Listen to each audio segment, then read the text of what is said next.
Para asisten bingung. Di depan peta, Su Qiguk berbalik dan dengan tenang bertanya, apakah ada catatan? Penjaga itu mengangguk. Dia mengulurkan tangannya dan elang bayangan angin dengan sayap hitam pekat terbang keluar. Su Qiguk berjalan ke depan dan mencengkeram leher elang itu. Semua orang mendengar jeritan bernada tinggi saat manik-manik dimuntahkan dari mulut burung itu. Manik itu melayang di udara sesaat sebelum tiba-tiba memproyeksikan layar cahaya yang menggambarkan adegan pertempuran berdarah. Itu adalah pandangan mata elang yang memungkinkan semua orang melihat setiap detail dari seluruh medan perang. Saat video mulai diputar, ekspresi para asisten berubah tak tentu saat mereka terengah-engah berulang kali. Operasi gabungan terdiri dari 30 pembudidaya elit 5 gayung langit, 10 gayung bumi, dan 15 ahli gayung manusia. Setiap individu telah dipersenjatai dengan Divine Arm Crossbow dan seluruh peralatan ditambah senjata lainnya. Namun, kekuatan yang dipersiapkan dengan baik ini menjadi rapuh seperti kertas saat menghadapi target. Dalam hitungan detik, kekuatan itu dengan mudah dihancurkan tanpa perlawanan. Itu lebih mengerikan dari yang mereka bayangkan. Ketika mereka melihat rentetan panah dengan terampil dinetralkan oleh target, mata para asisten melotot kaget saat ekspresi tertegun melintas di wajah mereka. Ini terlalu kuat, kan? Dari informasi yang mereka kumpulkan, mereka sudah tahu bahwa targetnya adalah juara ujian Provinsi Barat Daya dan tentunya bukan orang biasa. Namun, setelah menyaksikan pembantaian berdarah itu, mereka menyadari bahwa dia lebih dari sekadar luar biasa dan pada dasarnya adalah kelainan yang menantang surga. Layar segera menghilang, meninggalkan suasana yang agak berat di dalam ruangan. Hanya Su Qiguk yang tampak tidak terpengaruh, ekspresinya masih tenang dan tenang. Dia melemparkan manik itu kembali ke elang, menyuruh penjaga pergi, duduk, dan berpikir. Tuan Muda Su, haruskah kita mengubah pengaturan aslinya? Seseorang mau tidak mau bertanya, memecah kesunyian. Bertentangan dengan harapan mereka, Su Qiguk hanya mengungkapkan senyum tipis dan berkata, tidak perlu. Operasi pertama ini hanyalah sebuah penyelidikan dan saya tidak pernah mengharapkan mereka untuk membunuh target. Dari sini, saya secara kasar menilai bahwa kekuatan tempur target tidak jauh berbeda dari perkiraan awal saya. Menguji, ekspresi para asisten sedikit berubah saat hati mereka menjadi dingin. 30 pembudidaya elit telah dikirim ke kematian mereka hanya untuk menyelidiki kekuatan target, Su Qiguk kejam. Namun, hal ini membuat mereka tidak lagi berani meremehkan master taktisian yang tampak lemah itu. Mungkin hanya individu berhati dingin yang memiliki kemampuan menyusun strategi sempurna. Su Qiguk tampaknya tidak menyadari perubahan ekspresi mereka. Dengan suara yang tampak lebih dingin dan tanpa emosi dari biasanya, dia berkata, semuanya, tolong ikuti instruksi saya sebelumnya. Pertunjukan baru saja dimulai dan hiburan yang sesungguhnya akan segera dimulai. Di atas platform pengamat bintang setinggi 9.900 kaki di pinggiran ibu kota. Peramal surgawi berdiri sendirian di tengah angin malam yang dingin saat matanya yang awet muda menatap langit malam. Pupil abu-abunya, bagaimanapun, bersinar dengan cahaya murni milik seorang anak. Seperti biasa, peramal surgawi mengenakan jubah hitam yang sama. Dari punggung bungkuk dan rambut putihnya, rasanya embusan angin bisa menerbangkannya. Semua orang di ibu kota tahu bahwa peramal surgawi sudah sangat tua. Namun, kekuatan dan kebijaksanaannya hanya tumbuh selama bertahun-tahun yang tak terhitung jumlahnya. Adapun seberapa kuat dia sebenarnya, tidak ada yang tahu. Langkah kaki terdengar dari kejauhan, dan sosok yang sehat dan langsing segera melangkah ke atas peron. Dia adalah pria muda yang luar biasa tampan. Dia memiliki penampilan heroik, kehadiran naga yang mulia, dan keanggunan serta keanggunan burung phoenix. Setiap gerakan yang dia lakukan memancarkan aura mulia yang hanya bisa dimiliki oleh seseorang sejak lahir terkendali dengan baik namun penuh wibawa tanpa menekan orang lain. Salam pelihat surgawi. Pemuda itu membungkuk. Tidak ada yang perlu dikhawatirkan tentang etiketnya yang sempurna. Peramal surgawi dengan lembut menjawab tanpa menoleh, operasi sudah dimulai, tetapi Anda tampaknya agak tidak sabar. Pria muda itu tidak terpengaruh. Itu bukan ketidaksabaran. Saya hanya ingin tahu tentang bagaimana dia bisa bertahan setelah origin aet arterinya diambil bertahun-tahun yang lalu. Peramal surgawi bertanya, hanya ingin tahu. Pria muda itu terkejut. Dia tersenyum dan berkata, tentu saja bukan hanya rasa ingin tahu. Aku tidak ingin melihatnya kembali ke kota terlarang. Peramal surgawi terdiam sejenak. Dia mengangkat kepalanya untuk menatap langit malam saat dia menghela nafas. Banyak orang di kota terlarang tidak ingin perselingkuhan itu menimbulkan riak lagi. Seperti Anda, mereka juga tidak ingin anak ini kembali. Peramal surgawi akhirnya berbalik. Mata ikoniknya yang awet muda menatap pemuda itu. Namun, tidak peduli apa yang kalian inginkan, operasi yang telah disepakati telah dimulai. Yang harus Anda lakukan adalah diam-diam menunggu hasilnya daripada meninggalkan istana kerajaan larut malam dan muncul di platform pengamatan bintang ini. Ekspresi pemuda itu sedikit berubah. Dia dengan cepat menunjukkan ekspresi hormat dan berkata, "Pelihat surgawi benar.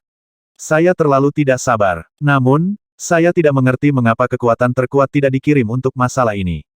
Inilah alasan mengapa dia datang malam ini." Peramal surgawi menoleh lagi untuk menatap langit malam yang luas. "Kamu akan mengerti di masa depan.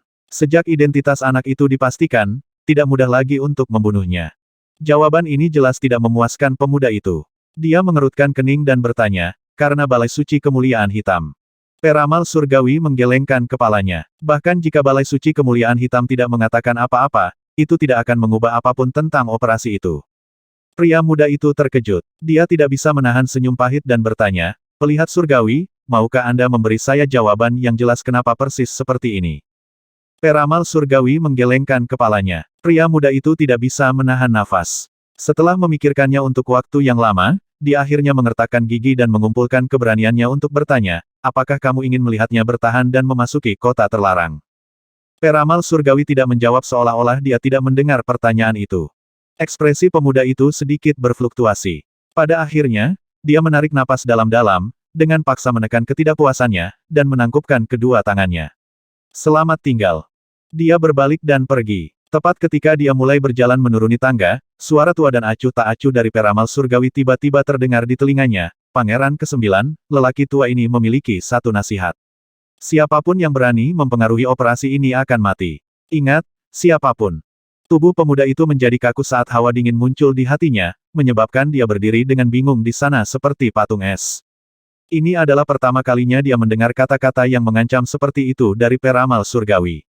Setelah sekian lama, pemuda itu mengangkat kepalanya untuk menatap ke atas platform pengamatan bintang setinggi 9.900 kaki. Banyak waktu berlalu sebelum dia menarik pandangannya, berbalik, dan berjalan ke dalam kegelapan. Di platform pengamatan bintang, peramal surgawi menatap langit malam dan mendesah pelan. Akhirnya saatnya untuk menyelesaikan perselingkuhan itu dari bertahun-tahun yang lalu. Kastil kegelapan. Suara seorang lelaki tua dan ratu malam kegelapan terdengar di aula gelap gulita yang menyerupai malam abadi. "Kami telah mengonfirmasi bahwa klan Qi bertanggung jawab atas operasi tersebut dan telah menugaskannya kepada salah satu anggota generasi muda mereka yang paling menonjol, Qi Changmei. Dia telah meminta bantuan juru taktik Departemen Akademi Qinglu tahun lalu, Su Qigukguk. Kekuatan yang mereka kerahkan tidak melebihi tahap Spirit Deeper. Sudahkah kamu menemukan motif sebenarnya lelaki tua itu?" "Belum. Terus selidiki ini dan perhatikan baik-baik seluruh perselingkuhan. Aku merasa begitu kita mengungkap kebenarannya, kita akan tahu mengapa Lu Boya tiba-tiba menghilang dan alasan sebenarnya kenapa dia memilih untuk bersembunyi di penjara tambang Valet Abyss." "Dipahami. Selain ini, selidiki bagaimana keadaan anggota Lin Clan yang tersisa. Meskipun semua hal itu telah terjadi, Lin Xin berhak mengetahuinya jika dia berhasil kembali." "Nyonya, itu mungkin tidak pantas. Lin Sun berbeda dari klan Lin lainnya, ibunya adalah..." "Tidak perlu mengatakan apa-apa lagi. Ikuti saja instruksiku." "Dipahami. Lin Sun tidak tahu bahwa keputusannya untuk pergi ke kota terlarang telah menimbulkan banyak arus bawah di kota itu. 7 hari telah berlalu sejak pertempuran Blood Wolf Plains. Lin Sun telah lama meninggalkan dataran dan saat ini sedang keluar dari rawa untuk tiba di pegunungan yang berkelok-kelok. Pegunungan itu disebut Maple Night dan dikenal karena banyak tebing dan penampakan binatang buasnya. Setelah melewati Maple Night Mountain Range, seseorang akan tiba di sebuah kota yang dibangun di sebelah pegunungan. Biasanya, pelancong dan pedagang akan menggunakan layanan antar jemput rune untuk melintasi pegunungan Maple Night karena menghemat waktu dan sangat aman. Ada stasiun yang dibangun khusus tepat sebelum Maple Night Mountain Range di mana beberapa angkutan rune diparkir. Tujuan utama stasiun ini adalah untuk melayani para pelancong yang melintasi pegunungan Maple Night. Saat ini tengah hari dan sudah ada cukup banyak pelancong yang menunggu di alun-alun besar di depan stasiun. Kebanyakan dari mereka adalah orang biasa tetapi ada juga banyak pembudidaya di antara mereka. Bagaimanapun, bahkan para pembudidaya tidak dapat terbang tanpa budidaya Spirit Sea, dan pesawat ulang-alik rune tidak diragukan lagi merupakan metode teraman dan paling nyaman untuk melintasi pegunungan ini. Sosok Lin Sun segera muncul di depan stasiun. Penampilannya membuat banyak orang gelisah dan beberapa pembudidaya bahkan terlihat waspada dan khawatir. Itu hanya logis. Lin Sun masih membawa pedang dan busur di punggungnya. Pakaiannya berlumuran darah dan matanya memancarkan niat membunuh yang ganas yang membuat semua orang merasakan tekanan yang menyerang. Busur tanpa omong kosong sangat menakutkan dengan tubuhnya yang tampaknya terbuat dari tengkorak dan tali busurnya yang berwarna merah darah. Bahkan dari kejauhan, auranya yang menyeramkan dan menakutkan membuat hati seseorang bergetar dan bulu kuduk berdiri. Ekspresi penonton sedikit mengejutkan Lin Sun. Dia segera kembali sadar, buru-buru menarik auranya, dan tersenyum meminta maaf pada mereka. Dia telah menghadapi sejumlah penyergapan selama 7 hari terakhir. Meskipun dia akhirnya selamat setiap kali, itu membuatnya tegang dan waspada. Dia tidak berani lalai, jangan sampai dia menyerah pada kecelakaan dalam penyergapan yang tiba-tiba. Namun, itu juga membuatnya secara tidak sengaja mengeluarkan udara pembunuh seperti pedang yang siap dihunuskan pada saat itu juga. Inilah alasan ketakutan dan kegelisahan para pelancong sebelumnya. Ekspresi penonton mereda secara substansial setelah Lin Sun menarik auranya. Namun, tatapan mereka masih dipenuhi kewaspadaan seolah-olah mereka masih memandangnya sebagai orang yang berbahaya. Tidak ada yang bisa dilakukan Lin Sun. Syukurlah, kereta antar jemput segera mulai menyala, menandakan bahwa kereta itu akan berangkat. Setelah menyerahkan ongkos 1 koin perak, Lin Sun dan para pengelana lainnya menaiki pesawat ulang-alik rune, dan segera melesat ke awan di tengah suara gemuruh. Di gerbong yang luas, ada ruang kosong yang jelas di sekitar Lin Sun. Tidak ada yang berani mendekatinya dan Lin Sun sangat senang atas kedamaian yang diberikannya. Dia mengambil kesempatan untuk mulai memilah-milah rampasannya dari beberapa hari terakhir. Lin Sun telah mengalami 3 penyergapan selama 7 hari setelah dia meninggalkan Blood Wolf Plains. Yang pertama terjadi di hutan. Ada total 40 musuh yang semuanya mahir dalam pembunuhan hutan. Setiap musuh telah dilengkapi dengan bramble crossbow khusus dan telah ditugaskan ke berbagai distrik di dalam hutan. Mereka bergerak seperti hantu, membuat mereka sangat sulit ditemukan dan ditangani. Namun, taktik seperti itu hanyalah permainan anak-anak melawan seorang ahli tangguh yang keluar dari kamp pembunuhan darah seperti Lin Sun. Dia menggunakan spesialisasi mereka sendiri untuk melawan mereka dan dengan cepat mengirim mereka satu persatu. Pada akhirnya, hanya 13 orang yang berhasil melarikan diri. Setelah pertempuran, Lin Sun berakhir dengan 7 luka, lusinan pil obat, 16 bramble crossbows yang tidak rusak, dan 23 senjata. Penyergapan kedua terjadi di rawa. Ada total 50 musuh yang unggul dalam pertempuran susunan. Melalui susunan pembunuhan yang telah disiapkan sebelumnya, mereka berusaha membunuh Lin Sun. Namun, taktik ini jelas salah sejak awal. Jika Sui Jin, Chu Feng, dan yang lainnya diberitahu bahwa seseorang mencoba menggunakan susunan rune untuk melawan Lin Sun, mereka pasti akan tertawa sampai mati. Siapapun yang mengenal Lin Sun tidak akan pernah melakukan hal gila dan bodoh seperti itu. Benar saja, hasilnya adalah Lin Sun menggunakan penguasaan rune superiornya untuk dengan mudah menguasai susunan rune, membantai semua musuh di dalamnya. Dalam pertempuran ini, dia tidak hanya keluar tanpa cedera tetapi dia juga dengan mudah mendapatkan rampasan perang dalam jumlah yang mencengangkan. Penyergapan ketiga terjadi di sebuah danau di mana musuh mengumpulkan armada besar kapal dalam upaya untuk mengepung Lin Sun di atas air. Musuh jelas telah belajar dari upaya mereka sebelumnya dan memastikan untuk sangat siap kali ini. Kapal bukan satu-satunya yang mereka miliki. Mereka juga melengkapi 200 pembudidaya elit dengan perlengkapan perang dalam jumlah besar. Sayangnya untuk lawan-lawannya, mereka tidak pernah bisa memprediksi bahwa Lin Sun entah bagaimana akan menggunakan manik suci air surgawi di lautan pikirannya untuk menyelinap pergi dengan berjalan di sepanjang dasar danau. Pada saat musuh menyadari ada yang tidak beres, Lin Sun sudah lama pergi. Penyergapan yang disiapkan dengan cermat telah tercium sepenuhnya. Itu membuat semua orang yang terlibat merasa sangat canggung. Bahkan Lin Sun tidak bisa menahan senyum canggung saat mengingatnya. Ini adalah kekuatan keberuntungan. Ketika Anda beruntung, bahkan surga akan berada di pihak Anda. Ketika keberuntungan membelakangi Anda, bahkan penyergapan yang paling dipersiapkan dengan baik pun akan berakhir dengan kegagalan. Tentu saja, musuh hanya akan semakin waspada setelah kegagalan ini. Lain kali mereka pindah, pasukan yang mereka kirim tidak bisa diremehkan. Lin Sun juga memahami hal ini dan memastikan untuk membuat persiapan sendiri sebagai tanggapan. Setelah memilah-milah rampasan pertempuran, Lin Sun hanya bisa menghela nafas. Metode paling kejam untuk merampoknya pasti membunuh dan menjarah. Dia adalah contoh utama. Nilai keseluruhan rampasan perangnya setidaknya 10.000 koin emas. Kakak, ada banyak darah padamu. Ibuku berkata untuk memberikan pakaian ini untukmu. Sebuah suara muda membangunkan Lin Sun dari pikirannya. Dia mengangkat kepalanya dan melihat seorang gadis kecil yang tampaknya berusia antara 3 dan 4 tahun di gerbong terdekat. Tangan mungilnya menggenggam satu set pakaian saat dia tersandung ke arahnya. Rambut gadis kecil itu dipilin menjadi tangkai di atas kepalanya, membuatnya terlihat sangat menggemaskan saat dipasangkan dengan matanya yang besar dan lugu. Lin Sun tertegun. Dia melihat lebih jauh dan melihat seorang wanita dengan pakaian sederhana tersenyum padanya. Perasaan hangat memenuhi hatinya. Lin Sun tersentuh oleh kebaikan yang ditunjukkan oleh ibu dan putrinya meskipun orang asing yang bertemu secara kebetulan.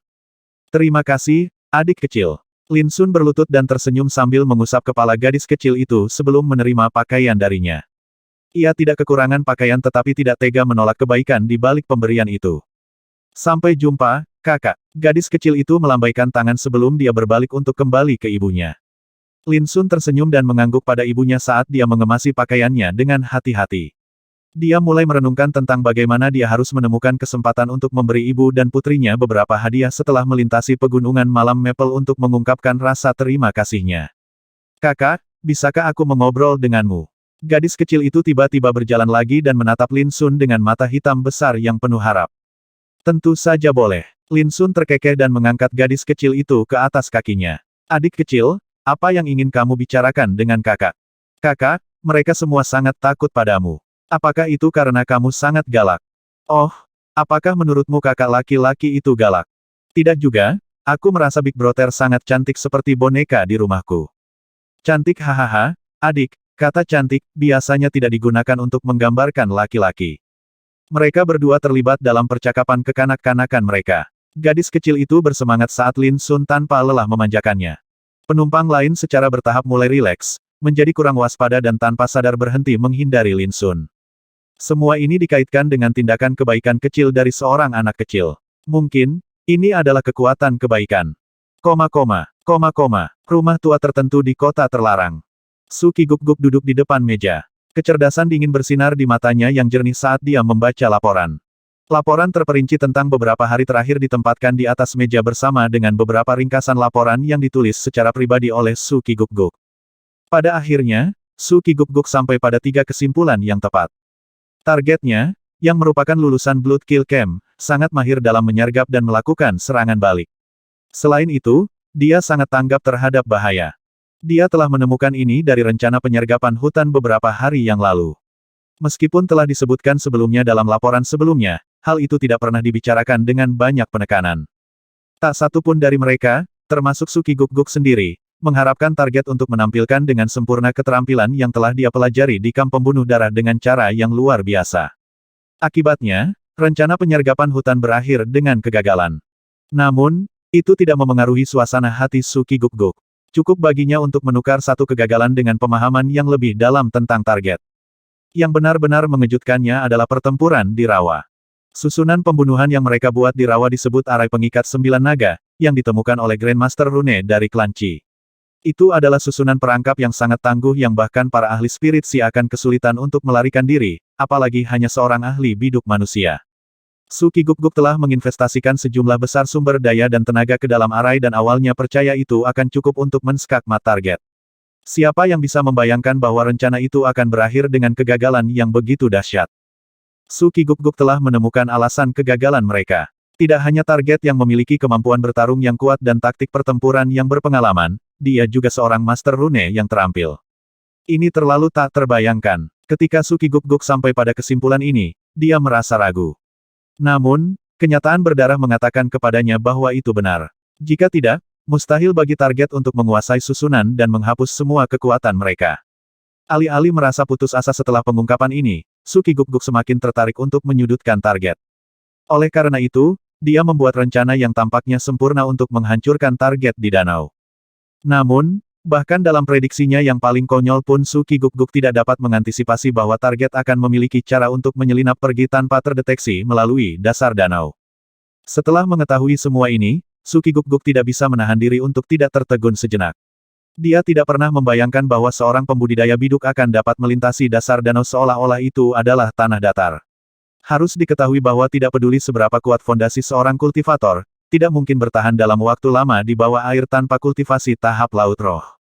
Namun, hal yang mustahil telah dilakukan oleh target. Selain itu, dia telah menggunakannya untuk menghindari semua bahaya dengan aman. Sejak target pertama kali muncul, mereka telah melakukan 4 operasi terhadapnya. Namun, keempatnya berakhir dengan kegagalan. Suki Guk-guk tidak terpengaruh, tetapi para asisten tidak bisa lagi menjaga ketenangan mereka. Mereka membuat keributan terus-menerus dan beberapa bahkan percaya bahwa Suki Guk-guk tidak pantas mendapatkan gelar ahli taktiknya. Ambil sekarang misalnya, saat Suki Guk-guk sedang membaca laporan, para asisten bertengkar di dekatnya sampai wajah mereka memerah. Beberapa dari mereka percaya bahwa mereka harus mengumpulkan semua kekuatan mereka untuk menghancurkan target secara langsung. Yang lain merasa bahwa meskipun mereka tidak menggunakan semuanya, mereka harus berhenti menjadi pendiam. Pada dasarnya, mereka secara tidak langsung menunjukkan ketidakpuasan mereka terhadap penanggung jawab Suki Guk-guk. Suki Guk-guk tidak mengatakan apa-apa. Lagi pula, sangat normal bagi mereka untuk menggerutu dan mengeluh. Kecuali jika mereka berani menentang instruksinya, dialah yang membuat semua keputusan. Seseorang dengan sinis bertanya, kami baru saja menerima kabar bahwa target sedang menggunakan shuttle rune untuk melintasi pegunungan Maple Knight. Apakah Tuan Muda Su sudah membuat strategi tingkat tinggi? Yang lain melihat ke arah Suki Guk-guk. Meskipun kata-katanya berduri, Suki Guk-guk tampaknya sama sekali tidak terpengaruh. Dia dengan tenang menjawab, belum terlambat bagi kita untuk menunggu sampai dia melintasi Maple Knight Mountain Range. Saya sudah membuat beberapa persiapan yang saya percaya akan memberikan target kejutan yang menyenangkan. Seseorang dengan dingin mendengus, itu terlalu konservatif. Jika ingatanku benar, bukankah kita memiliki 6 dari seri baru Valet Hero Battleships? Kita harus menggunakan kesempatan ini untuk meledakkan target sampai mati di udara. Bukankah itu jauh lebih baik? Yang lainnya mengangguk. Mustahil bagi pesawat ulang-alik rune untuk menghindari serangan kapal perang pahlawan Valet, menjadikannya kesempatan yang sangat baik bagi mereka untuk dengan mudah membunuh target. Suki Guk-guk mengerutkan kening. Tatapannya menyapu ke seluruh kelompok saat dia dengan sungguh-sungguh berkata, targetnya bukan satu-satunya orang di pesawat ulang-alik rune dan ada banyak orang tidak bersalah yang mengendarainya juga. Jika kami mengirim Valet Hero Battleships, apakah ada di antara kalian yang dapat menanggung akibatnya? Ada nada bertanya dalam suaranya. Namun, Suki Guk-guk sangat kecewa dengan tanggapan mereka. Asisten mengungkapkan ekspresi tidak setuju dan salah satu dari mereka bahkan mencibir dan berkata, itu hanya sekelompok warga rendahan. Apa pentingnya mengorbankan mereka untuk membunuh target? Warga rendahan. Kata-kata ini menusuk hati Suki Guk-guk. Sebelum memasuki Akademi King Lu, bukankah dia juga seorang warga negara rendahan, di mata para murid yang mulia ini? Salah satu asisten mencoba membujuknya, Tuan Muda Su, tidak perlu ragu lagi. Ini adalah kesempatan terbaik untuk membunuh target. Adapun warga rendahan itu, siapa yang akan tahu selama kita tidak mengatakan apa-apa? Hehe. Jika Tuan Muda Su khawatir memikul tanggung jawab, jangan ragu untuk menyerahkan semuanya kepada kami. Sejujurnya, itu hanya kehidupan beberapa warga rendahan. Tidak ada yang akan peduli bahkan jika mereka mengetahuinya. Kata-katanya dipenuhi dengan penghinaan. Suki Guk-guk terdiam saat gelombang kemarahan yang tak terlukiskan memenuhi hatinya. Bang! Pintu didorong terbuka dan Chi Changmei masuk. Chi Changmei dengan acuh tak acuh berkata, Ki Guk-guk, kami akan melanjutkan seperti yang mereka sarankan. Saya sudah memberikan perintah dan mengirim kapal perang pahlawan Valet ke pegunungan Maple Knight. Mata Suki Guk-guk menyipit. Ekspresinya yang selalu tenang dan tenang akhirnya berubah, menjadi sedikit gelap. Suki Guk-guk berdiri, menarik napas dalam-dalam, dan dengan dingin berkata, apakah kamu tahu bahwa ini tidak berbeda dengan membantai warga kekaisaran? Chi Changmei tidak terpengaruh dan dengan acuh tak acuh setuju. Para asisten mengungkapkan ekspresi menghina. Mereka awalnya merasa hormat terhadap Suki Guk-guk, tetapi setelah beberapa kegagalan berturut-turut, mereka mulai meragukan kemampuannya dan kehilangan rasa hormat terhadapnya. Ketika mereka mendengar bahwa Suki Guk-guk tidak berani membuat keputusan yang cerdas karena beberapa warga rendahan, mereka mulai curiga apakah gelarnya asli atau tidak dan bertanya-tanya mengapa dia begitu keras kepala. Suki Guk-guk melihat semua tatapan mengejek dan penghinaan mereka, menyebabkan dia tiba-tiba merasakan gelombang ketidakberdayaan dan kekecewaan. Saya menentang ini. Meski begitu, dia tidak mundur tetapi tetap teguh pada prinsipnya. Chi Changmei berkata, maaf Tuan Muda Su, mulai sekarang, misimu sudah selesai. Aku akan mengurus yang lainnya. Beberapa kegagalan juga membuatnya mulai meragukan kemampuan Suki Guk-guk. Ketika dia mendengar dia lebih suka menyerah pada kesempatan terbaik untuk membunuh target karena beberapa warga rendahan, dia merasa bahwa dia tidak bisa lagi menaruh kepercayaan padanya. Suki Guk-guk dengan bingung bertanya, apakah itu berarti aku bisa pergi sekarang? Hehe, apakah kamu masih perlu bertanya Master Taktisian Su, tolong cepat dan pergi. Aula sederhana kami terlalu kecil untuk makhluk perkasa seperti Anda. Salah satu asisten tidak bisa menahan tawa, kata-katanya penuh dengan sarkasme. Yang lainnya tertawa terbahak-bahak. Changmei mengerutkan kening tetapi tidak menegur para asisten. Dia memandang Su Qigukguk dan dengan sungguh-sungguh berkata, Tuan Muda Su, Anda boleh pergi. Kata terakhir tegas dan tidak meninggalkan ruang untuk negosiasi. Su Qigukguk tertegun untuk waktu yang lama. Pada akhirnya, dia menarik napas dalam-dalam dan menangkupkan kedua tangannya. Saya telah melunasi hutang saya kepada klan Qi. Selamat tinggal. Setelah berbicara, dia berbalik, membuka pintu, dan pergi. Dia berani menyebut ini membayar utangnya sudah sangat baik bagi kami untuk tidak meminta pertanggungjawabannya atas semua kegagalan itu. Tuan ahli taktik pantatku. Dari saat target muncul, semua rencananya mengakhiri kegagalannya. Jika kita percaya padanya lagi, semua kekuatan kita mungkin akan musnah. Ucapan pedas terdengar dari belakang, menyebabkan kesedihan melonjak di hati Su Qigukguk. Apa yang dipahami para murid mulia ini tentang taktik? Hanya butuh beberapa kegagalan untuk membuat mereka begitu gelisah dan gelisah. Sangat lucu. Namun, Su Qigukguk mengerti bahwa beginilah cara para murid mulia bertindak. Ketika mereka membutuhkan Anda, mereka akan memperlakukan Anda sebagai VIP, tetapi ketika Anda tidak berguna bagi mereka, mereka akan segera meninggalkan Anda tanpa berkedip. Sayang sekali tidak ada dari mereka yang mengerti betapa menakutkannya target itu. Mereka pikir mereka bisa menggunakan kapal perang pahlawan Valet untuk membunuh target. Naif. Dari informasi yang dia kumpulkan selama beberapa hari terakhir, Su Qigukguk memiliki firasat kuat bahwa target tidak akan dibunuh dengan mudah. Jika target selamat dari serangan Valet Hero Battleship, Su Qigukguk segera menggelengkan kepalanya dan berhenti mengejar pemikiran ini. Tidak ada artinya memikirkan hal-hal seperti itu sekarang. Dia awalnya menyiapkan banyak rencana tindak lanjut untuk target tersebut. Sayang sekali tidak satu pun dari mereka akan digunakan. Di dalam ruangan, para asisten masih mengejek Su Qigukguk karena seorang yang lembut, penipu, dan gagal memenuhi reputasinya. Faktanya, mereka telah memutuskan bahwa setelah target terbunuh, mereka akan menyebarkan betapa tidak mampu dan tidak bergunanya Su Qigukguk untuk memastikan dia kehilangan semua kredibilitas. Changmei mengerutkan kening tanpa disadari pada reaksi kelompok itu saat sedikit rasa tidak nyaman muncul di hatinya. Namun, itu dengan cepat dibuang. Perintah sudah diberikan. Changmei tidak percaya target dalam pesawat ulang-alik rune akan mampu bertahan dari pengeboman kapal perang pahlawan Valet. Lagi pula, seri baru Valet Hero Battleship adalah inovasi yang sangat baru.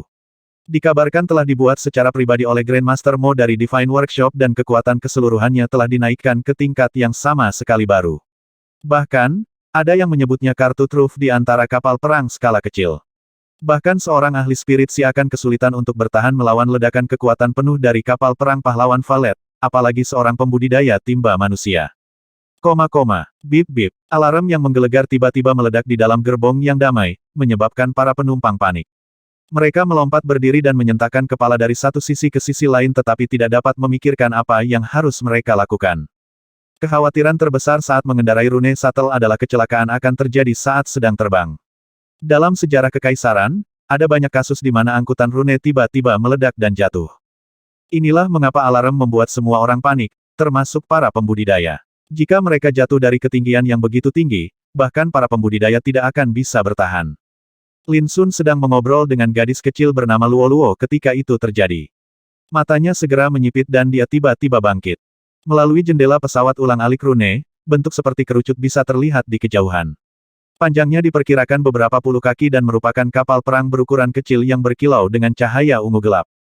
Ini kapal perang kerajaan. Oh, ini kapal perang kekaisaran yang mendekat. Seharusnya tidak apa-apa kalau begitu. Banyak penumpang mengungkapkan ekspresi lega. Mereka awalnya khawatir akan terjadi kecelakaan. Untungnya, itu hanya penampakan kapal perang kerajaan dan tidak ada yang perlu dikhawatirkan. Seseorang bercanda untuk mencoba meringankan suasana. Aku bertanya-tanya apa itu, ternyata kapal perang kekaisaran datang untuk memberi kita pengawalan. Beberapa orang tertawa, meski lebih lega daripada geli. Sebaliknya, hati Lin Sun jatuh seperti batu saat tangan dan kakinya menjadi sedingin es. Dia telah mengenalinya dalam sekali pandang. Itu adalah seri baru Valet Hero Battleship yang dia bantu desain Old Mo. Hanya ada satu penjelasan yang mungkin untuk kapal seperti itu tiba-tiba muncul di sini itu ada di sini untuknya. Benar saja, seberkas cahaya yang menyilaukan tiba-tiba melonjak ke kapal perang pahlawan Valet. Tubuh Lin Sun menjadi kaku saat matanya membelalak. Itu adalah meriam milik Valet Hero Battleship. Sebagai salah satu pembuatnya, bagaimana mungkin dia tidak mengenalinya? Semuanya, hati-hati. Wajah Lin Sun memucat saat dia berteriak dengan marah. Dia tidak pernah menyangka musuh begitu ganas sehingga mereka akan menghancurkan seluruh pesawat ulang-alik rune hanya untuk mendapatkannya. Mereka, jelas tidak menghargai penumpang lain yang tidak bersalah. Banyak penumpang yang kaget dan bingung. Beberapa individu yang lebih tajam berhasil menyatukan apa yang terjadi dan segera menjerit ngeri. Seluruh gerbong turun ke dalam kekacauan. Alarm yang menusuk sepertinya berbunyi lebih mendesak saat para penumpang yang ketakutan mulai melolong dan mengutuk dalam keputusasaan dan ketidakberdayaan. Lin Sun tidak punya waktu untuk peduli tentang hal lain. Dia dengan erat memeluk gadis kecil itu, Luo Luo, dan dengan cepat mengedarkan kekuatan penuhnya. Dengan raungan, dia mengayunkannya ke dinding gerbong. Ledakan. Gerbong itu diledakkan hingga terbuka. Ledakan meriam berikutnya dari kapal perang pahlawan Valet tiba pada saat ini dan meledakkan pesawat ulang-alik rune. Gemuruh. Hembusan angin yang mengerikan terjadi saat kehancuran menghancurkan gerbong sempit itu.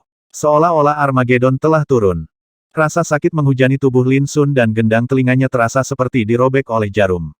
Penglihatannya menjadi gelap dan kabur dan dunia dengan keras bergeser di sekelilingnya. Tubuhnya dicengkeram oleh kekuatan yang menakutkan dan terlempar ke udara, membuatnya berputar tak terkendali. Dia tidak bisa melihat apa-apa. Dia tidak bisa merasakan apa-apa, tetapi rasa sakit yang membakar dengan cepat menyebar ke seluruh tubuhnya. Meskipun demikian, Lin Sun mati-matian melingkarkan tubuhnya di sekitar gadis kecil itu untuk melindunginya. Sepertinya bertahun-tahun telah berlalu namun juga terasa seolah-olah hanya sesaat telah berlalu. Lin Sun tiba-tiba menemukan kekuatan untuk membuka matanya. Dia langsung melihat bahwa hanya ada beberapa puluh kaki antara dia dan tanah. Hampir dengan insting, Lin Sun menggertakkan giginya dan mengeluarkan raungan buas saat tubuhnya berputar-putar di udara. Gedebuk. Punggungnya menabrak padang rumput yang lembut sepersekian detik kemudian, menciptakan lubang yang cukup besar di tanah di tengah semburan tanah. Tepat sebelum dia menyentuh tanah, Lin Sun berhasil menggunakan teknik untuk mengalihkan semua kekuatan jatuh gadis kecil itu ke dirinya sendiri sebelum dengan lembut melemparkannya ke rerumputan terdekat. Lin Sun merasa seolah-olah setiap tulang di tubuhnya hampir patah. Dia tidak bisa membantu tetapi memuntahkan seteguk besar darah, menyebabkan wajahnya memutih saat dia tersentak kesakitan.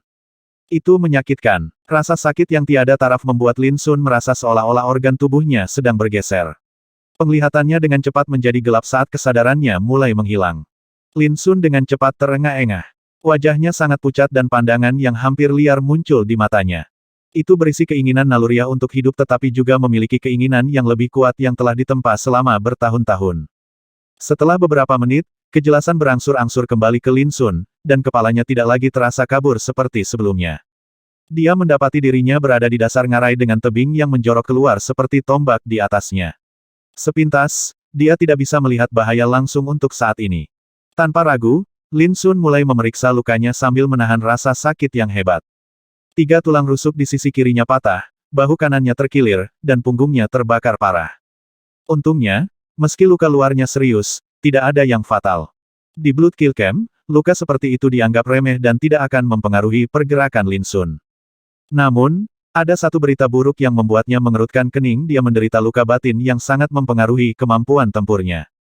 Lin Sun menarik napas dalam-dalam untuk mendapatkan kembali ketenangan dan fokusnya. Setelah itu, dia mulai membersihkan dan merawat lukanya seperti serigala yang terluka.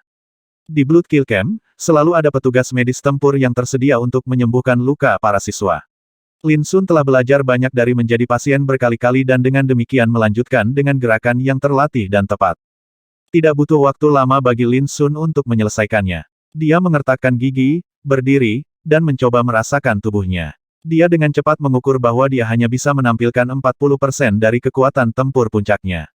Masalah yang paling mendesak, untuk saat ini, adalah menemukan tempat yang aman untuk pulih. Lin Sun mengamati sekeliling dan menemukan gadis kecil itu, Luo Luo, di rerumputan terdekat. Dia tidak terluka tetapi jatuh pingsan karena syok. Ini membuat Lin Sun merasa sedikit lebih baik. Namun, kemarahan yang tak terpadamkan segera berkobar di dalam hatinya, membuatnya merasa seolah-olah setiap inci tubuhnya hampir meledak. Dia tidak pernah menyangka bahwa musuh akan begitu ganas dan kejam. Mereka telah mengirim kapal perang pahlawan Valet untuk menghancurkan pesawat ulang-alik rune yang penuh dengan penumpang. Siapa yang bisa membayangkan bahwa sebuah kapal perang kerajaan akan membantai warganya sendiri? Apakah kehidupan orang biasa begitu tidak berharga di mata mereka? Lin Sun masih bisa mengingat adegan dia mengobrol dengan gadis kecil di Shuttle Rune dengan semua penumpang lain yang masih hidup dan sehat di sekitar mereka. Namun, Adegan ledakan, api, dan asap berikutnya membuatnya merasa seolah-olah ada pisau yang diukir di jantungnya. Ini adalah pertama kalinya sekelompok orang tak berdosa kehilangan nyawa karena dia. Perasaan bersalah dan amarah yang tak terlukiskan menyiksa hati dan pikiran Lin Sun seperti cambuk, membuatnya sangat membenci musuh yang menyebabkan ini. Bu, aku takut. Di pelukannya, Luo bergumam pelan. Wajahnya yang kecil dan tertutup abu dipenuhi kecemasan dan ketidakberdayaan. Ini menyebabkan gelombang kepahitan dan menyalahkan diri sendiri melanda Lin Sun. Ibu Luo telah memberinya satu set pakaian, dan yang lebih penting, kebaikan dan kehangatan orang asing, namun dia telah mati karena dia. Lin Sun tiba-tiba menarik napas dalam-dalam dan membuang pikirannya. Jika dia terus memikirkan hal-hal ini, dia khawatir dia akan kehilangan kendali atas dirinya sendiri. Aku akan membalaskan dendam kalian semua. Lin Sun dengan erat mengatupkan bibirnya saat mata hitamnya menjadi lebih dingin dari es. Dia dengan lembut meletakkan Luo di punggungnya dan dengan hati-hati mengamankannya menggunakan kain cadangan sebelum berangkat. Rumah tua tertentu di kota terlarang. Ketika berita tentang pesawat ulang-alik rune yang dihancurkan diterima, semua orang di ruangan itu bersorak saat wajah mereka bersinar kegirangan. Sudah kubilang kita hanya perlu mengirim valet hero battleship untuk menghancurkan target sampai berkeping-keping. Hahaha, aku sangat ingin tahu ekspresi seperti apa yang akan ditunjukkan oleh Tuan Ahli Taktik Suki Guk-Guk ketika dia mendengar tentang ini. Pasti akan sangat menghibur untuk dilihat. Cara apa yang lebih baik untuk menggambarkan kata mudah, kami tidak mengerahkan satu tentara atau taktik pun. Yang kami lakukan hanyalah mengirim satu kapal perang pahlawan valet dan semuanya diselesaikan. Tidak seperti Suki Guk-Guk yang masih perlu mengumpulkan informasi dan menghasilkan apa yang disebut rencananya sempurna. Lelucon yang luar biasa. Di tengah kehebohan itu, mereka tidak lupa mengolok-olok Suki Guk-Guk lagi seperti pemenang yang menyombongkan diri pada yang kalah. Seseorang tiba-tiba bertanya, Nyonya Chi, karena target telah dihilangkan, haruskah kita mengadakan jamuan perayaan? Tunggu sebentar lagi. Chi Changmei berpikir sejenak dan berkata, dari laporan itu, kematian target belum ditentukan. Setelah kematiannya dikonfirmasi, saya akan memastikan klan mengakui kontribusi semua orang. Semua orang tertawa terbahak-bahak lagi. Mereka menilai verifikasi hanya formalitas dan tidak perlu waktu lama. Mereka secara tidak sadar yakin bahwa target tidak mungkin bertahan. Lagi pula, bahkan seorang ahli spirit sih hanya bisa memilih untuk menghindari seri baru Valet Hero Battleship, apalagi anak muda biduk manusia. Dari awal hingga akhir, tidak ada satupun penyebutan tentang banyak orang tak berdosa yang juga terbunuh dalam pesawat ulang-alik rune. Sikap tidak peduli ini membuktikan bahwa nyawa penumpang lain tidak berarti apa-apa di mata para murid yang mulia ini. Setelah berjalan keluar dari ngarai, beting berbatu menyambut Lin Sun. Saat itu malam, matahari terbenam menggantung jauh di kejauhan, memercikkan sinar merah darahnya ke tanah. Ketika Lin Sun tiba, dia langsung berhenti. Dia bisa melihat puing-puing rune shuttle yang berserakan di kejauhan. Langkah kaki Lin Sun tiba-tiba terasa agak berat. Kapal perang pahlawan valet secara pribadi dirancang olehnya dan tidak ada yang tahu lebih baik dari dirinya sendiri betapa mengerikannya meriamnya. Bahkan ahli spirit si tidak dapat menahan ledakan kekuatan penuh dari meriamnya. Di hadapan kekuatan seperti itu, pertahanan rune shuttle langsung hancur seperti kertas. Artinya, saat ledakan terjadi, tidak ada penumpang yang berharap bisa kabur. Jika Lin Sun tidak memotong dinding rune shuttle dan berlari keluar dari kereta dengan Luo, dia mungkin akan mati bersama dengan mereka yang lain saat itu. Dia menatap puing-puing rune shuttle yang dingin dan diam. Ketika dia memikirkan bagaimana para penumpang terbunuh oleh kapal perang yang dirancang olehnya, Lin Sun merasa seolah-olah ada batu yang dimasukkan ke dadanya, bahkan membuatnya sulit bernapas. Lin Sun berdiri diam di bawah matahari terbenam. Wajahnya yang tampan telah berubah begitu pucat hingga hampir transparan, tetapi api yang terang tampak menyala di matanya. Jumlah waktu yang tidak diketahui berlalu. Pada saat tertentu, sosok Lin Sun tiba-tiba melesat ke samping dan bersembunyi dalam bayang-bayang di celah batu besar. Panah lengan ilahi yang bersinar dingin telah muncul di tangannya. Cepat, ada beberapa reruntuhan pesawat ulang-alik rune di sini. Cari daerah. Jika Anda menemukan yang selamat, segera bunuh mereka tanpa pertanyaan. Tujuan utama kita adalah menemukan target, terlepas dari apakah dia hidup atau mati. Sosok-sosok mulai muncul dari kejauhan, segera setelah Lin Sun bersembunyi. Jumlah mereka 50-60 dan mereka dipimpin oleh seorang pria berpakaian hitam dengan janggut tebal dan bekas luka pisau di wajahnya. Mereka segera bekerja begitu mereka muncul dan mulai menyisir beting berbatu. Lin Sun diam-diam mengamati dari bayang-bayang dengan mata dingin dan acuh tak acuh. Tidak ada yang tahu tentang kebencian yang ditekan dan niat membunuh yang mendidih di dalam dirinya. Bagaimana mungkin ada yang selamat ketika rune Shuttle dihancurkan? Pencarian ini hanya membuang-buang waktu dan tenaga. Para pembudidaya jelas santai, mencari waktu untuk menggerutu saat mereka mencari. Ya, yang kami temukan di daerah lain hanyalah beberapa bagian tubuh. Jelas tidak ada satupun yang selamat. Bagaimana targetnya bisa selamat? Berhentilah mengeluh dan cepatlah mencari. Ini adalah perintah dari atas, siapa yang berani melawan mereka? Aku jamin targetnya sudah hancur lebur. Jika dia masih hidup, saya akan segera memotong leher saya untuk bunuh diri. Salah satu pembudidaya dengan jijik mendengus, menyebabkan yang lain tertawa. Namun, pembudidaya itu tiba-tiba membeku di tempat sepersekian detik kemudian. Sial, tenggorokannya tiba-tiba meledak, mengeluarkan semburan darah. Pada saat yang sama, tubuhnya dicengkeram dengan tangan dan dengan cepat diseret ke dalam bayang-bayang celah. Yang tua ketiga, mengapa kamu berhenti berbicara? Apakah Anda benar-benar memotong tenggorokan Anda sendiri? Seorang kultivator di dekatnya sepertinya merasakan sesuatu dan berjalan dengan tombaknya. Muridnya segera menyusut ketika dia melihat mayat yang tua ketiga di bawah bayang-bayang batu besar. Tidak, ekspresinya berubah drastis. Saat dia hendak berteriak, dia tiba-tiba merasakan sakit di kepalanya dan penglihatannya dengan cepat berubah menjadi kegelapan saat dia kehilangan kesadaran. Meski tidak ada suara, gangguan itu tetap menarik perhatian beberapa pembudidaya. Mata mereka menyipit saat mereka dengan hati-hati mulai mendekati lokasi. Mereka semua telah mempersenjatai diri dengan busur lengan ilahi. Berdesir, bayangan hitam tiba-tiba keluar, menyebabkan mereka secara naluriah menekan mekanisme panah otomatis. Serangkaian suara siulan tajam terdengar saat bayangan itu berubah menjadi landak. Namun, para pembudidaya terkejut saat mengetahui bahwa bayangan hitam itu adalah salah satu teman mereka. Kotoran, ekspresi mereka berubah dengan cepat, menyadari bahwa mereka telah ditipu. Sebelum mereka bisa bereaksi, desir yang sudah dikenal terdengar saat hujan anak panah tiba-tiba mekar di pandangan mereka. Sial, bunga darah muncul di tenggorokan, dada, kepala, dan tempat fatal lainnya seperti petasan yang meledak, mengirimkan semburan darah merah panas. Itu adalah pemandangan yang indah namun mengerikan untuk dilihat. Dalam sekejap, ketujuh pembudidaya yang mendekat terbunuh. Oh tidak, serangan musuh. Para pembudidaya lain yang tersebar di berbagai distrik segera bereaksi dengan teriakan ketakutan dan kemarahan sebelum mereka juga mulai mendekat. Tanggapan mereka cepat, tetapi Lin Sun lebih cepat. Swoosh! Sosoknya melesat maju seperti sambaran petir, melintasi beberapa puluh kaki dalam sekejap mata. Pedang cahaya mengalir melintas di tangannya saat dia memenggal salah satu pembudidaya, membuat tubuhnya jatuh ke tanah. Sebelum mayat itu bisa mencapai tanah, Lin Sun telah maju lagi dan membunuh 4 orang lagi sebelum musuh bisa bereaksi. Dengan setiap tebasan fatal, badai darah segera terjadi. Semua pembudidaya hampir tidak dapat mempercayai mata mereka bahwa Lin Sun masih berdiri ketika mereka menyadari bahwa itu adalah dia. Siapa yang akan membayangkan bahwa seorang remaja tahap biduk bisa selamat dari pemboman kapal perang pahlawan Valet? Itu terlalu sulit dipercaya. Namun, tidak ada yang punya waktu untuk memikirkannya lagi karena Lin Sun telah melancarkan serangan. Dia sendirian dengan seorang gadis kecil di punggungnya, tetapi ketika dia muncul, dia tampak seperti raja yang tak terkalahkan di medan perang. Sikapnya yang mengesankan melanda seluruh area dengan cara yang tak terhentikan seperti badai dahsyat. Setiap serangan pedangnya merenggut nyawa. Metode pembunuhannya yang sederhana, tepat, dan cepat berfungsi sebagai pencegah yang mengerikan.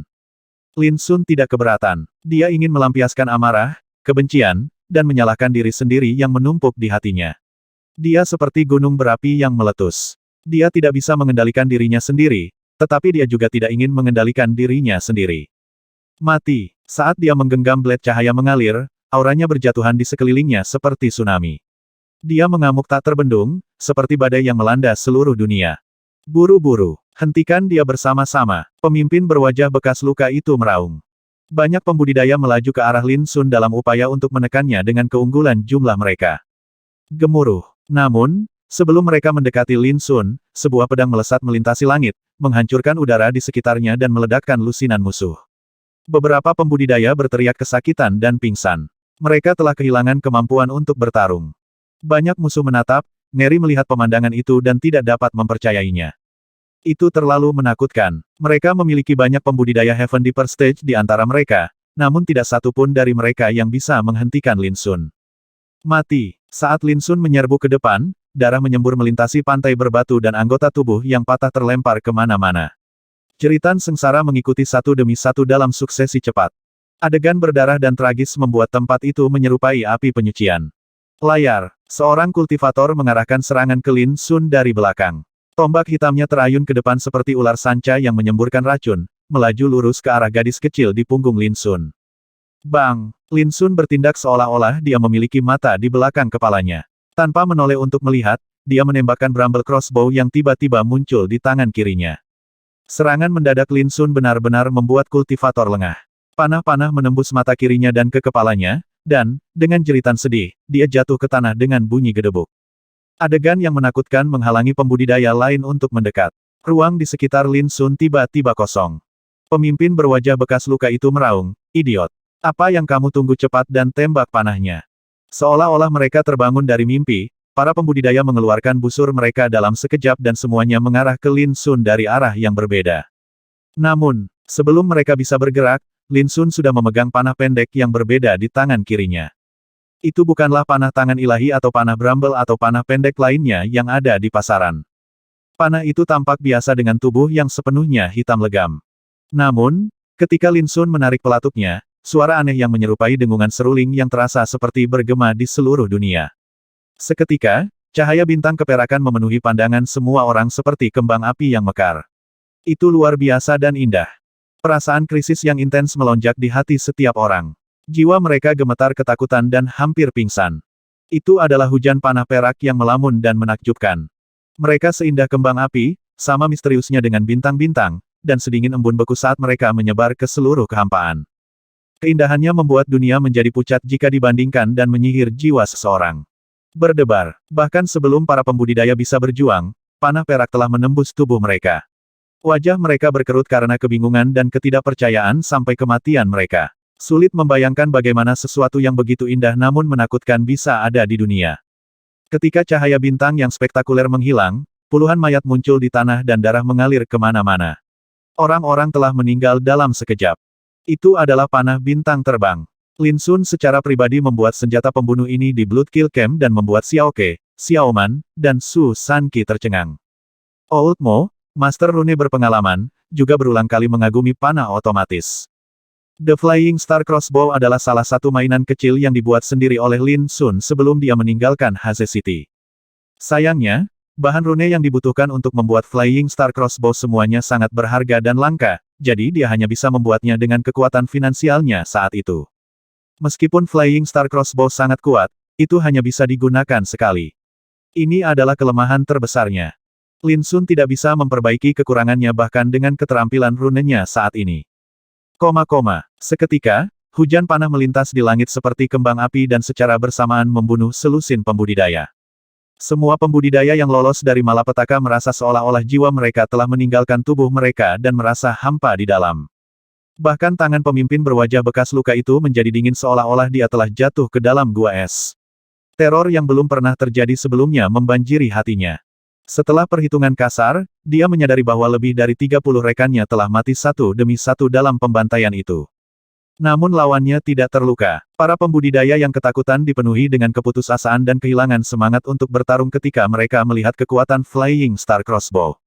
Oleh karena itu, ketika Lin Sun meluncurkan pembunuhan besar-besaran lainnya, 20 pembudidaya yang tersisa mau tidak mau berteriak ngeri dan melarikan diri dari medan perang. Kekuatan menakjubkan Lin Sun telah membuat mereka ngeri sampai mati dan sekarang setelah mereka menyaksikan kekuatan destruktif dari Flying Star Crossbow, bagaimana mereka berani bertarung lagi? Berlari. Lin Sun seperti iblis kejam dan berdarah dingin yang membunuh tanpa mengedipkan mata. Mereka merasakan keputusasaan yang belum pernah terjadi sebelumnya ketika mereka menghadapinya. Kilatan dingin melintas di mata Lin Sun. Dia tidak berniat untuk berhenti. Sebaliknya, dia mengejar begitu dia melihat mereka melarikan diri. Namun, dia hanya berlari belasan kaki sebelum dia tiba-tiba mendengus dan darah meluap dari sudut bibirnya. Dia tampak tidak terluka dari pertempuran, tetapi dia menderita luka dalam akibat mobilisasi berulang kali dari kultivasinya. Dia merasakan sensasi terbakar di meridian dan organnya. Meski begitu, Lin Sun tidak berhenti. Kemarahan dan niat membunuh yang memenuhi tubuhnya membuatnya tidak bisa melihat musuhnya melarikan diri di bawah hidungnya. Bang! Sambil mengejar mereka, Lin Sun mengeluarkan panah tangan ilahi, menarik pelatuknya, dan menembak seorang kultivator yang berjarak ratusan kaki. Kultivator langsung jatuh ke tanah dengan bunyi gedebuk. Bang, bang, bang, peluit panah yang menusuk telinga bergema tanpa henti melintasi pegunungan. Lin Sun seperti pemburu yang galak tapi mantap yang terus-menerus mengejar mangsa yang melarikan diri. Beberapa hari yang lalu, dia telah menyita sejumlah besar busur pendek dari pertempurannya. Dia telah merencanakan untuk menukarnya dengan uang, tetapi dia tidak peduli lagi dan menggunakan semuanya untuk memburu musuh-musuhnya. Meskipun akurasinya dengan crossbow menurun secara signifikan saat dia mencoba mengenai target yang bergerak, serangan cepatnya masih membunuh lebih dari selusin kultivator. Sebelum dia menyadarinya, dia telah datang ke daerah perbukitan yang kosong. Dia membunuh kultivator lain lagi, tetapi pupilnya tiba-tiba menyusut. Dia melihat Valet Hero Battleship tertambat beberapa ribu kaki jauhnya. Tanpa ragu, Lin Sun menghentikan pengejaran, berbalik dan pergi. Kecepatannya tampak jauh lebih cepat dari sebelumnya. Ledakan. Dengan gemuruh yang menggelegar, kapal perang pahlawan Valet naik ke udara, membuat bayangan besar dan panjang melintasi tanah. Pada saat itu, Lin Sun melesat ke pegunungan dan dengan cepat mendaki puncak gunung setinggi 100 kaki dengan kedua tangan dan kakinya. Dia menarik napas dalam-dalam, mengeluarkan busur tanpa omong kosong, dan berjongkok di tanah. Dia mengintip ke kejauhan seperti elang.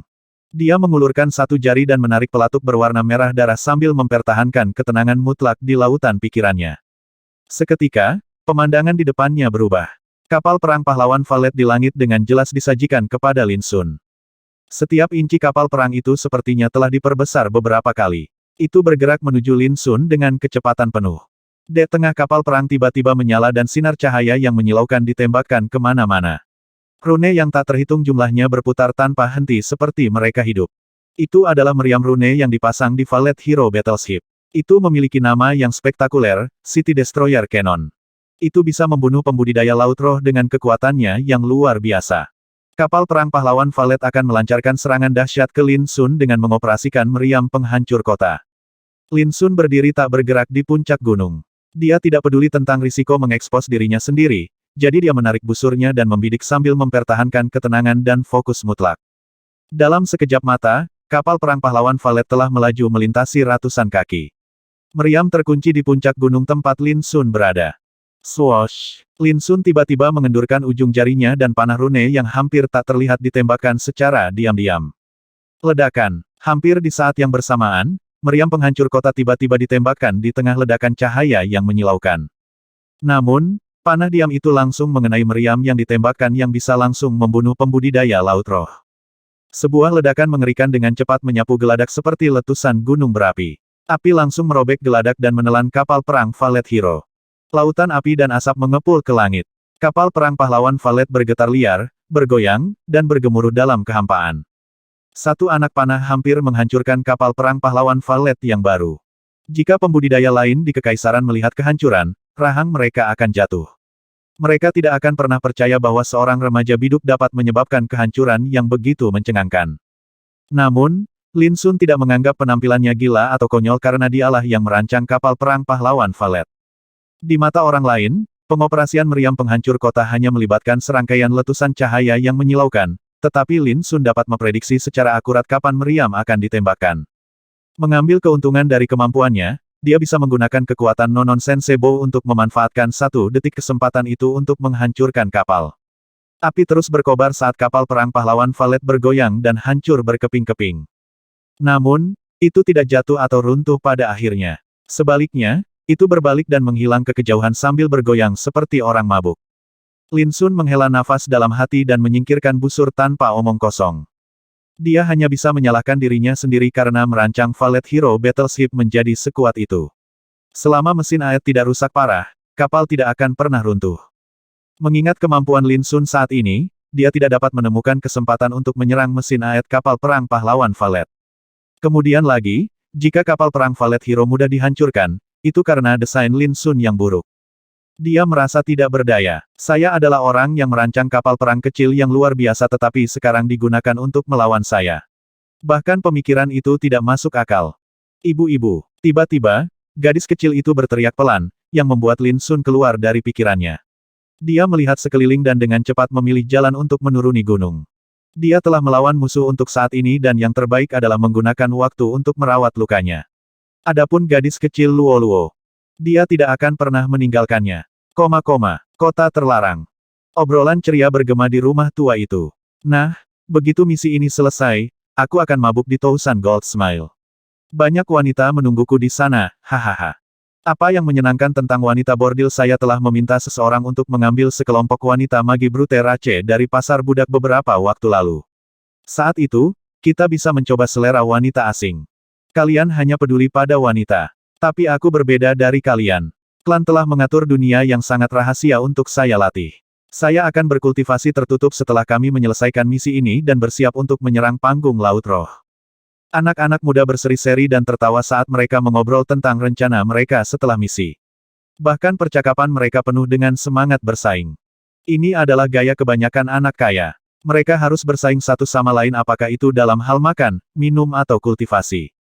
Semuanya, tidak peduli apa yang kalian semua akan lakukan, jangan lupa bahwa ada pesta perayaan. Jika seseorang tidak datang, jangan salahkan saya karena tidak berteman dengan mereka. Chi Changmei sepertinya sedang dalam suasana hati yang sangat baik. Sangat jarang melihatnya membuat lelucon dan membuat semua orang tertawa. Bang! Tiba-tiba, pintu dibanting terbuka dan seorang penjaga masuk sambil berteriak, "Ini buruk." Sebuah pesan dari garis depan mengatakan targetnya belum mati. Apa? Suasana gembira tiba-tiba berubah menjadi berat dan menyedihkan. Mereka semua saling memandang dengan cemas, merasa sulit untuk percaya apa yang baru saja mereka dengar. Orang itu selamat dari pengeboman dari Valet Hero Battleship. Bagaimana mungkin? Apa yang sedang terjadi? Wajah Chi Changmei sedingin es dan matanya yang jernih setajam pisau. Penjaga itu bergidik, menelan ludah, dan hendak mengatakan sesuatu ketika penjaga lain bergegas dengan panik dan hampir menabrak Chi Changmei. "Lihat dirimu, mengapa kamu panik?" Chi Changmei memarahi. Penjaga itu berteriak, "Nona, ini buruk. Kapal perang pahlawan Valet, yang dikirim ke pegunungan malam Maple telah rusak parah dan hampir hancur." Semua orang tampak kaget dan membeku seperti kilat menyambar mereka. Bahkan kapal perang pahlawan Valet rusak, bagaimana mungkin? Setiap dari mereka dilanda teror dan tidak berminat untuk berbicara atau bercanda lagi. "Apakah ada akun tertulis?" Chi Changmei bertanya dengan cemberut. Dia menarik napas dalam-dalam, menekan kegelisahan dan kebingungannya.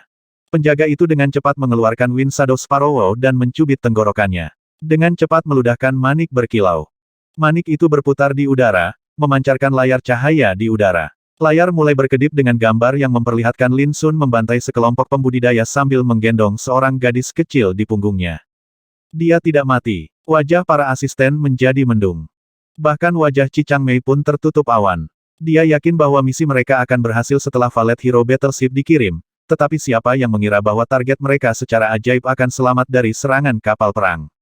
Segera, layar cahaya menunjukkan ledakan kapal perang pahlawan Valet. Bahkan hanya menonton apa yang terjadi dari layar cahaya membuat para asisten melompat ketakutan dan mata mereka membelalak tak percaya. Itu kapal perang pahlawan Valet. Bagaimana seorang pembudidaya biduk dapat merusaknya? Layar cahaya tidak menunjukkan bagaimana Lin Sun mencapai itu, tetapi Chi Changmei dan yang lainnya yakin bahwa kapal perang pahlawan Valet telah mengalami kerusakan parah. Ketika layar cahaya memudar, suasana berubah menjadi hening dan mencekik di dalam ruangan. Mereka telah meledakkan pesawat ulang-alik rune tetapi gagal membunuh target mereka. Sebaliknya, mereka membiarkan target mereka kesempatan untuk merusak kapal perang pahlawan Valet mereka. Segala sesuatu yang telah terjadi terlalu absurd dan tak terbayangkan. Namun, itu adalah kebenaran. Mungkinkah target mereka adalah monster yang tak terkalahkan? Sial, seseorang marah. Bagaimana itu bisa terjadi? Orang itu bukan pembudidaya laut roh, bagaimana dia bisa sekuat itu? Bisakah seseorang diam-diam membantunya? Seseorang berspekulasi. Tapi Chi Changmei langsung tidak setuju, tidak mungkin. Namun, dia tidak menjelaskan alasannya. Tapi apa yang sedang terjadi? Banyak orang tampak murung. Sekarang bukan waktunya untuk memikirkan hal itu. Sebaliknya, kita perlu merencanakan apa yang harus dilakukan selanjutnya. Chi Changmei berkata dengan dingin. Kami hampir kehilangan total 200 pembudidaya elit dan kapal perang pahlawan Valet. Kerugiannya tidak terlalu serius, tapi targetnya sangat kuat jadi kami harus memperlakukannya dengan serius. Putri Mei, menurutmu apa yang harus kita lakukan? Semua asisten menoleh untuk melihat Chi Changmei. Chi Changmei merenung sejenak tetapi dia terlihat semakin bermasalah. Entah kenapa, dia memikirkan Suki Guk-guk, dan dia tidak bisa tidak menyesal membiarkan Suki Guk-guk pergi dengan begitu mudahnya. Namun, Chi Changmei tidak merasa bersalah karena mengirim Suki Guk-guk pergi. Dia tahu betul bahwa seseorang seperti Suki Guk-guk hanya membantunya membalas budi. Bahkan jika dia tinggal, dia tidak mungkin bisa mengendalikannya. Chi Changmei tiba-tiba teringat sesuatu dan bertanya dengan lantang, ngomong-ngomong, apakah Suki Guk Guk membuat pengaturan atau persiapan apapun terkait rencana target untuk melintasi pegunungan Maple Night? Para asisten saling bertukar pandang canggung satu sama lain. Mereka sudah lama tidak senang dengan Suki Guk Guk. Mereka hanya mengejeknya dan tidak pernah berpikir untuk bertanya kepada Suki Guk Guk tentang rencana dan pengaturannya. Melihat ini, Chi Changmei tidak bisa menahan emosinya untuk tidak naik, tetapi pada akhirnya dia berhasil menekan amarahnya. Mulai sekarang, kalian semua akan melakukan yang terbaik untuk membantuku mengumpulkan kecerdasan dan merumuskan taktik. Padahal, saya akan mengeluarkan perintah. Setelah jeda, dia memulihkan ketenangan di wajahnya dan berkata dengan acuh tak acuh, kecuali targetnya mati, tidak ada yang diizinkan pergi dari sini tanpa izin. Semua orang gemetar dalam hati dan tetap diam. Di gua terpencil dan sempit di Maple Night Mountain Range. Api hampir padam dengan sendirinya sementara bau barbecue masih ada di udara. Lin Sun duduk bersila di satu sisi, memperhatikan gadis kecil Luo-Luo tidur di atas kulit binatang yang lembut. Dia menghela napas lega. Saat gadis kecil itu bangun, dia menangisi ibunya dan Lin Sun melakukan segalanya untuk menenangkannya. Dia makan daging panggang dengannya dan kemudian menidurkannya. Ibu Luo-Luo sangat tidak mungkin selamat. Lin Sun merasa sangat bersalah atas kematian ibunya tetapi juga menyayangi Luo-Luo. Bagaimana dia tidak merawatnya dengan baik? Namun, Lin Sun merasa pusing memikirkan banyak bahaya yang akan dia hadapi di sepanjang jalan karena dia tidak tahu bagaimana menyelesaikan Luo-Luo.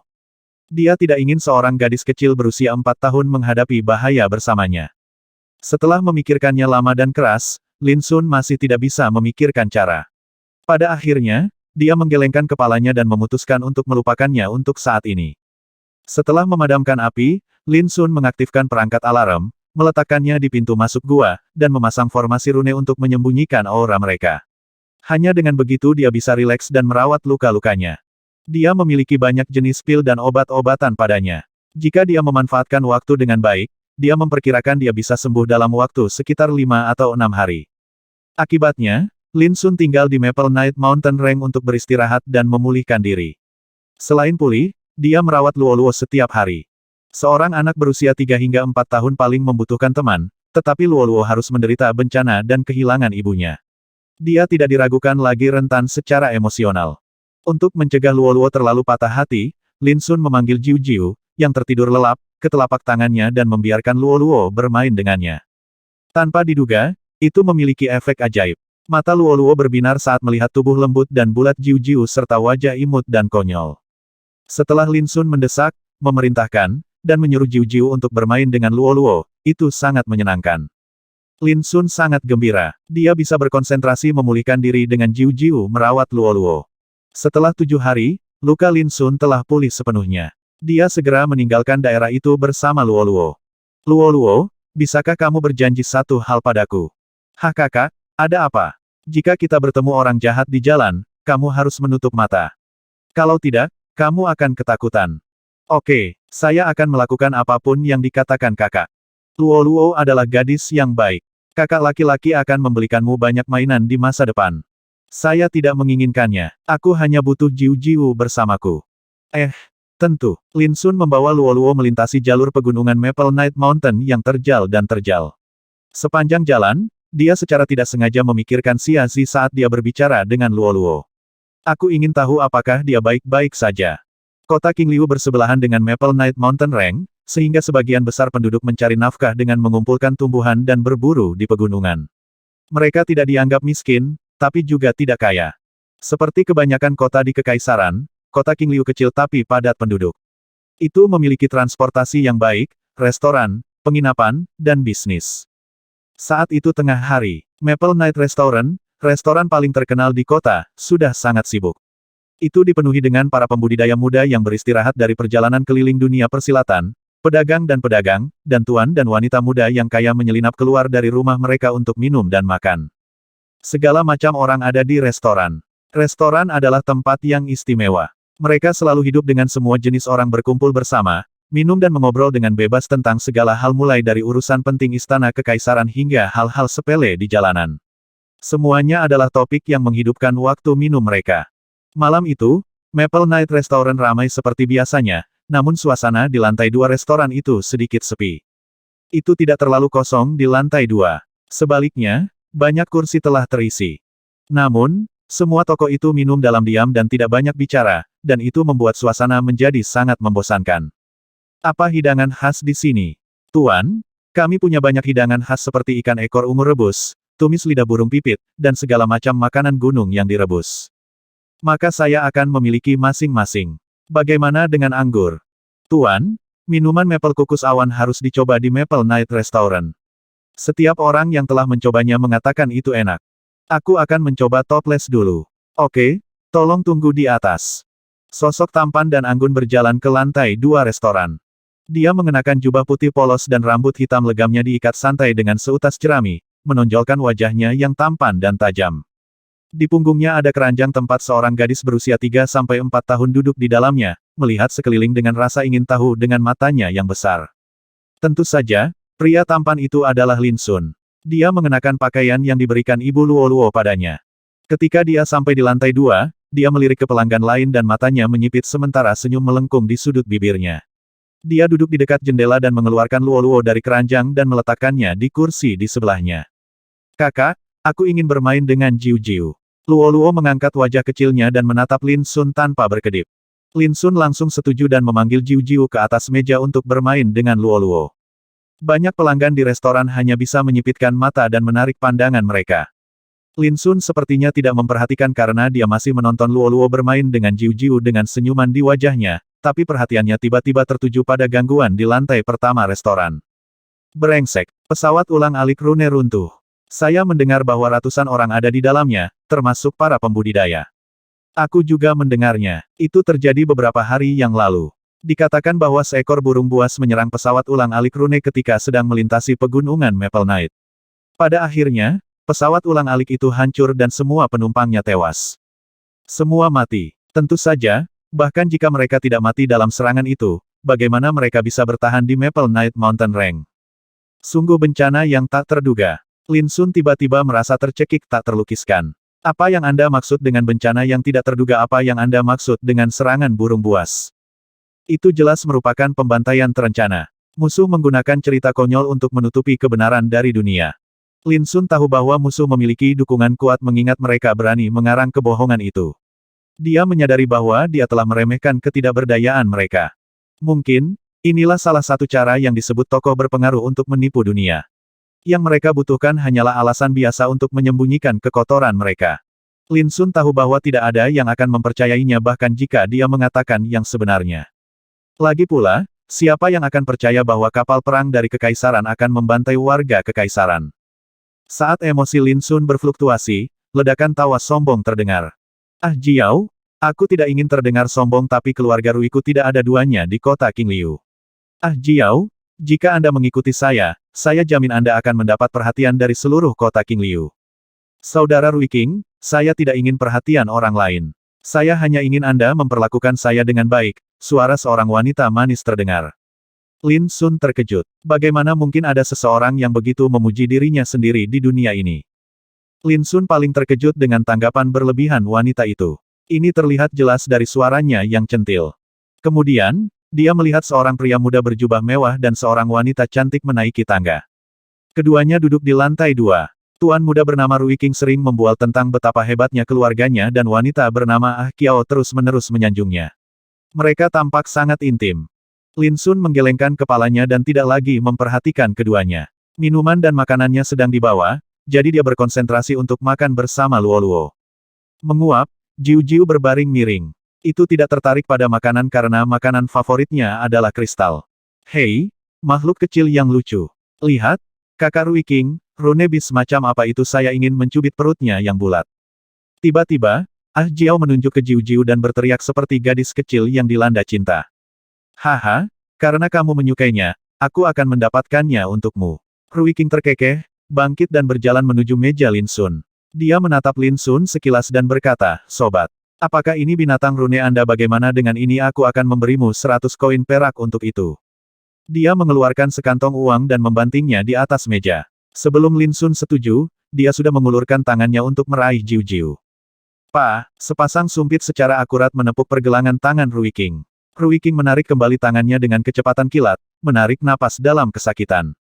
Ah Jiao menjerit, melompat berdiri dan dengan cemas berlari. Kakak Ruiking, apakah kamu baik-baik saja?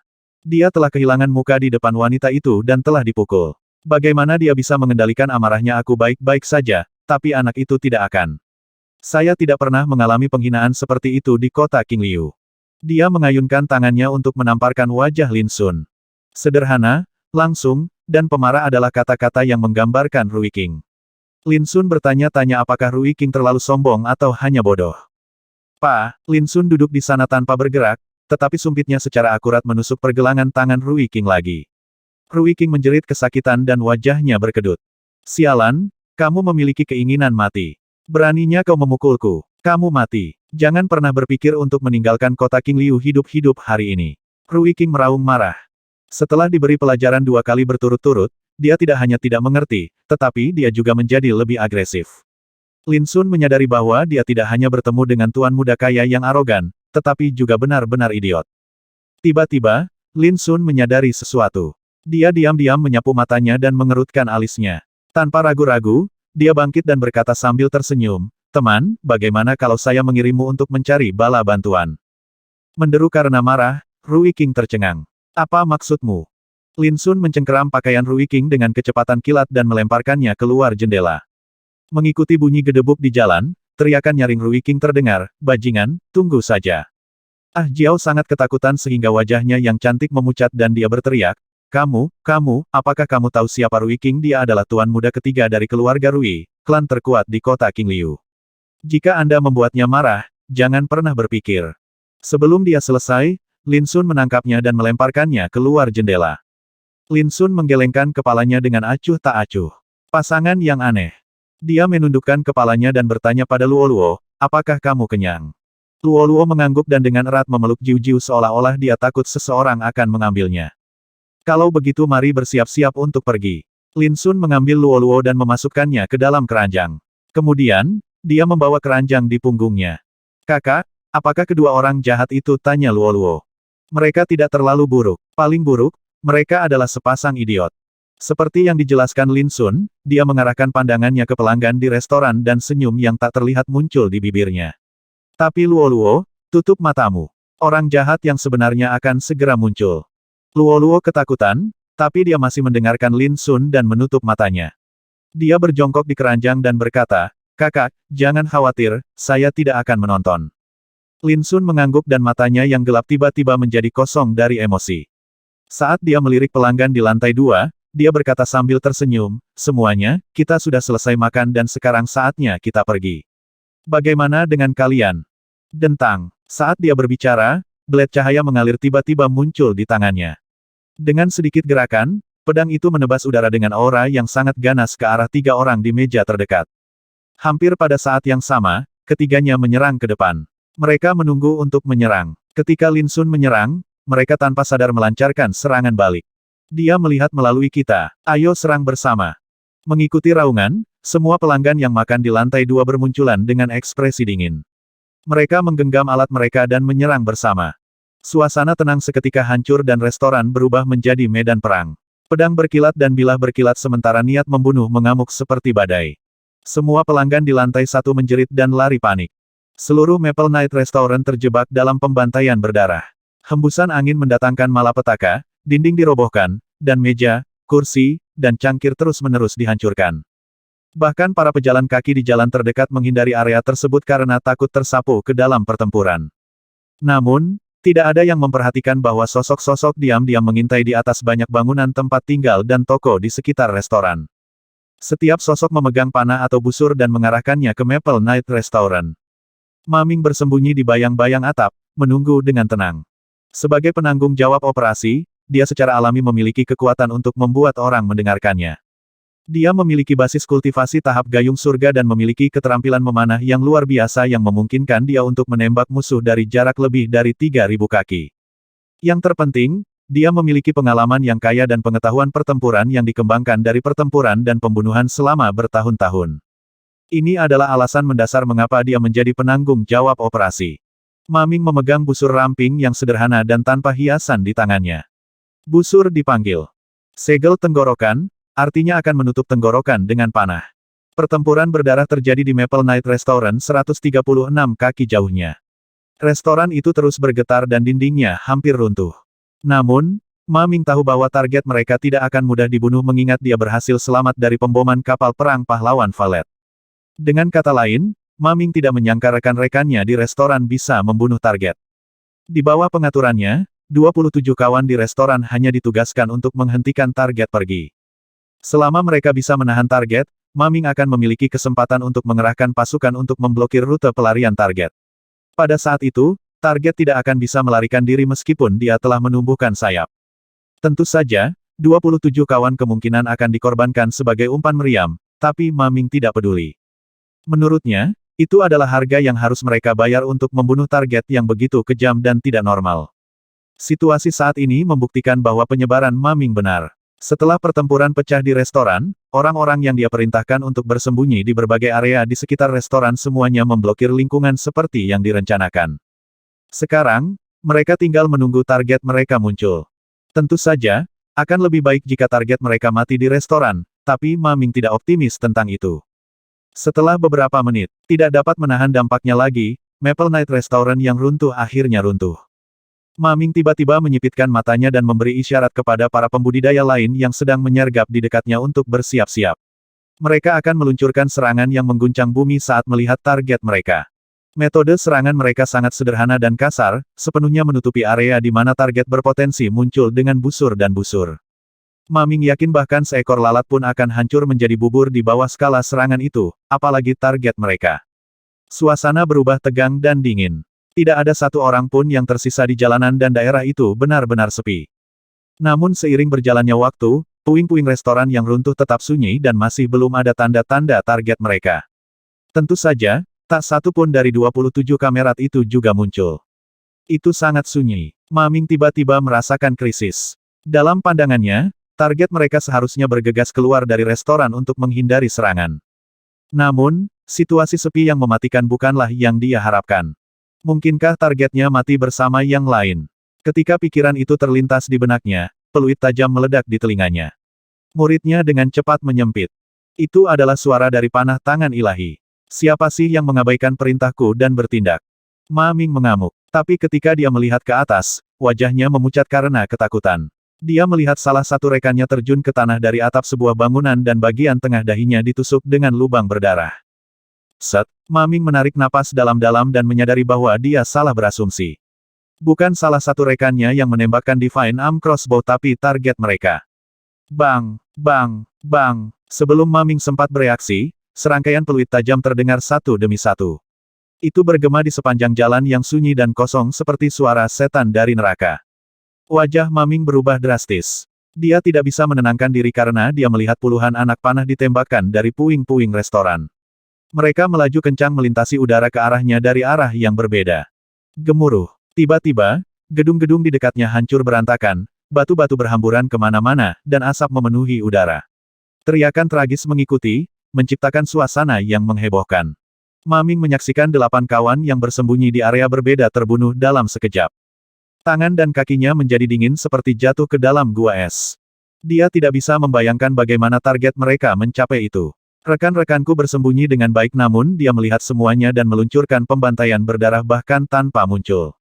Menakutkan, Ma Ming akhirnya menyadari mengapa target mereka bisa selamat dari beberapa pengepungan dan serangan. Pria itu hanyalah iblis. Semua rencana dan pengaturanku tidak berguna di hadapannya dan semuanya dihancurkan oleh cara berdarah, kejam, dan abnormalnya. Peluit panah yang tajam terus berdering melintasi kota seperti deru kematian. Karena panik, Ma Ming tidak peduli tentang hal lain. Dia hanya berteriak, mundur. Bang! Pada saat itu, sebuah anak panah secara akurat ditembakkan ke mulut Ma Ming yang terbuka seperti menembus ruang dan waktu. Itu mengangkat seluruh tubuhnya dan memakukannya ke atap tidak jauh.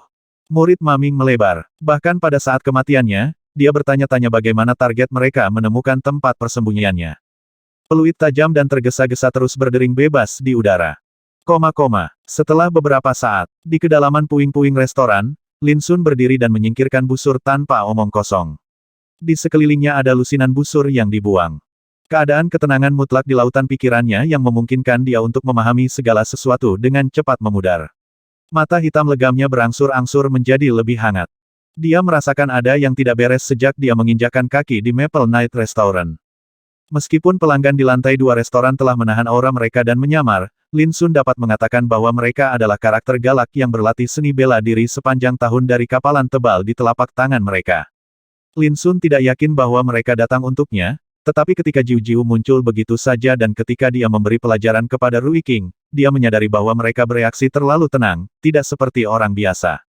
Seolah-olah petunjuk itu tidak cukup bagi Lin Sun untuk melihat melalui plot mereka. Ketika dia mengemasi barang-barangnya dan hendak pergi dengan Luo-Luo, dia menyadari bahwa mereka secara tidak sadar telah menghentikan apa yang mereka lakukan.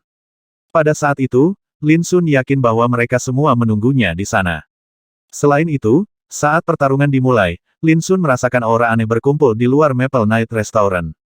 Ketika dia membantai semua musuh di restoran dan menghancurkan bangunan menjadi puing-puing, dia memanggil busur tanpa omong kosong dan mendeteksi beberapa pembudidaya yang bersembunyi di gedung terdekat. Ini adalah kemampuan magis dari Nonon Sensebo. Setiap kali dia menarik busur merah darah, kesadaran dan emosinya akan jatuh ke dalam keadaan sangat tenang, memungkinkan dia untuk melihat segala sesuatu di sekitarnya. Semua bahaya jelas hadir di depannya. Ketika Lin Sun berada di Maple Night Mountain Range, dia telah menggunakan kemampuan magis dari Nonon Sensei Blade untuk merusak kapal perang pahlawan Valet. Berbeda dengan waktu itu, dia hanya menggunakan kemampuan persepsi misterius dari busur dan membunuh menggunakan alat aet atau busur silang yang dia kumpulkan dari musuh. Itu bukan karena dia kaya dan tidak keberatan membuang baut panah. Sebaliknya, itu demi menghemat energi. Menggunakan alat dan busur tidak menghabiskan banyak tenaga. Ada 27 musuh di restoran, dan 33 menunggu di luar untuk menyergap, dan 9 dari mereka akhirnya melarikan diri. Kemampuan persepsi lingkungan dari busur tanpa omong kosong telah banyak membantuku dalam pertempuran ini. Jika saya bergegas ke sana, itu akan mirip dengan menusuk sarang lebah. Persepsi sekeliling adalah nama yang diberikan Lin Sun pada kemampuan magis busur tanpa omong kosong. Selain kemampuannya untuk melihat sekeliling, itu bisa membantunya mempertahankan ketenangan mutlak. Semakin banyak pertempuran yang dia lawan, semakin dia menghargai dan memahami kemisteriusan busur tanpa omong kosong. Tidak diragukan lagi itu adalah harta yang luar biasa yang tidak bisa dibandingkan dengan busur lain. Dua kemampuannya, persepsi lingkungan dan ketenangan mutlak sudah tak tertandingi. Tanpa penundaan lebih lanjut, Lin Sun keluar dari puing-puing dengan keranjang di punggungnya. Jalanan benar-benar sepi dan kosong selain dari mayat berlumuran darah yang tergeletak di atap gang terdekat. Lin Sun tidak tahu apakah masih ada musuh yang mengintai di bagian lain kota Qingliu, jadi dia berencana untuk segera meninggalkan tempat itu. Pada saat itulah sekelompok orang dengan agresif bergegas ke arahnya. Ayah, bukan karena aku tidak kompeten, tapi orang menyebalkan itu terlalu kejam. Aku bahkan menggunakan nama keluarga Rui, tapi dia tetap menyerangku dengan angkuh. Dia tidak mementingkan keluarga Rui kita. Ayah, kamu harus membelaku. Kota Qingliu adalah wilayah keluarga Rui kita, bagaimana kita bisa membiarkan orang luar menimbulkan masalah? Kelompok itu dipimpin oleh seorang pria parubaya yang mengesankan, dan Rui King mengikuti di belakang pria parubaya itu. Rui King mengeluh tentang sesuatu kepada pria itu. Pria parubaya yang tampak mengesankan dan bermartabat adalah ayah Rui King, dan sekelompok orang di belakang keduanya adalah bawahan keluarga Rui. Mengapa Maple Night Restaurant dihancurkan? Saya ada di dalamnya beberapa saat yang lalu, bagaimana jadinya seperti ini? Rui King terkejut saat melihat restoran yang runtuh dari jauh. Dia melihat sekeliling dan melihat Lin Sun berdiri di antara puing-puing restoran. Dia menggertakkan giginya dan berteriak dengan marah, "Itu dia! Itu dia!" Teriak Rui King dengan marah dan membuat pria parubaya yang mengesankan itu melihat ke arah Lin Sun. Lin Sun tampak seperti anak muda yang tampan, lembut, dan tidak berbahaya, tetapi ketika pria parubaya itu bertemu dengan mata Lin Sun yang dalam dan gelap, dia entah kenapa merasakan rasa takut melonjak di hatinya. Dia menyipitkan matanya sedikit, menyapu pandangan ke sekeliling, dan berkata dengan bingung, pertempuran sengit sepertinya baru saja terjadi. Lin Sun tersenyum dalam hati. Dia tahu bahwa pria parubaya yang mengesankan itu adalah rubah tua yang licik dan sudah merasakan ada yang tidak beres. Itu benar. Lin Sun mengangguk. Rui King menyela, "Ayah, jangan buang waktu berbicara dengannya. Bunuh saja dia." Lin Sun tersenyum. "Teman, jika aku tidak mengusirmu dari restoran tadi, apakah menurutmu kamu masih hidup?" Dia mengarahkannya ke puing-puing restoran saat dia berbicara. Rui King menggerutu, "Apa maksudmu dengan menyelamatkanku? Apakah saya membutuhkan Anda untuk menyelamatkan saya?"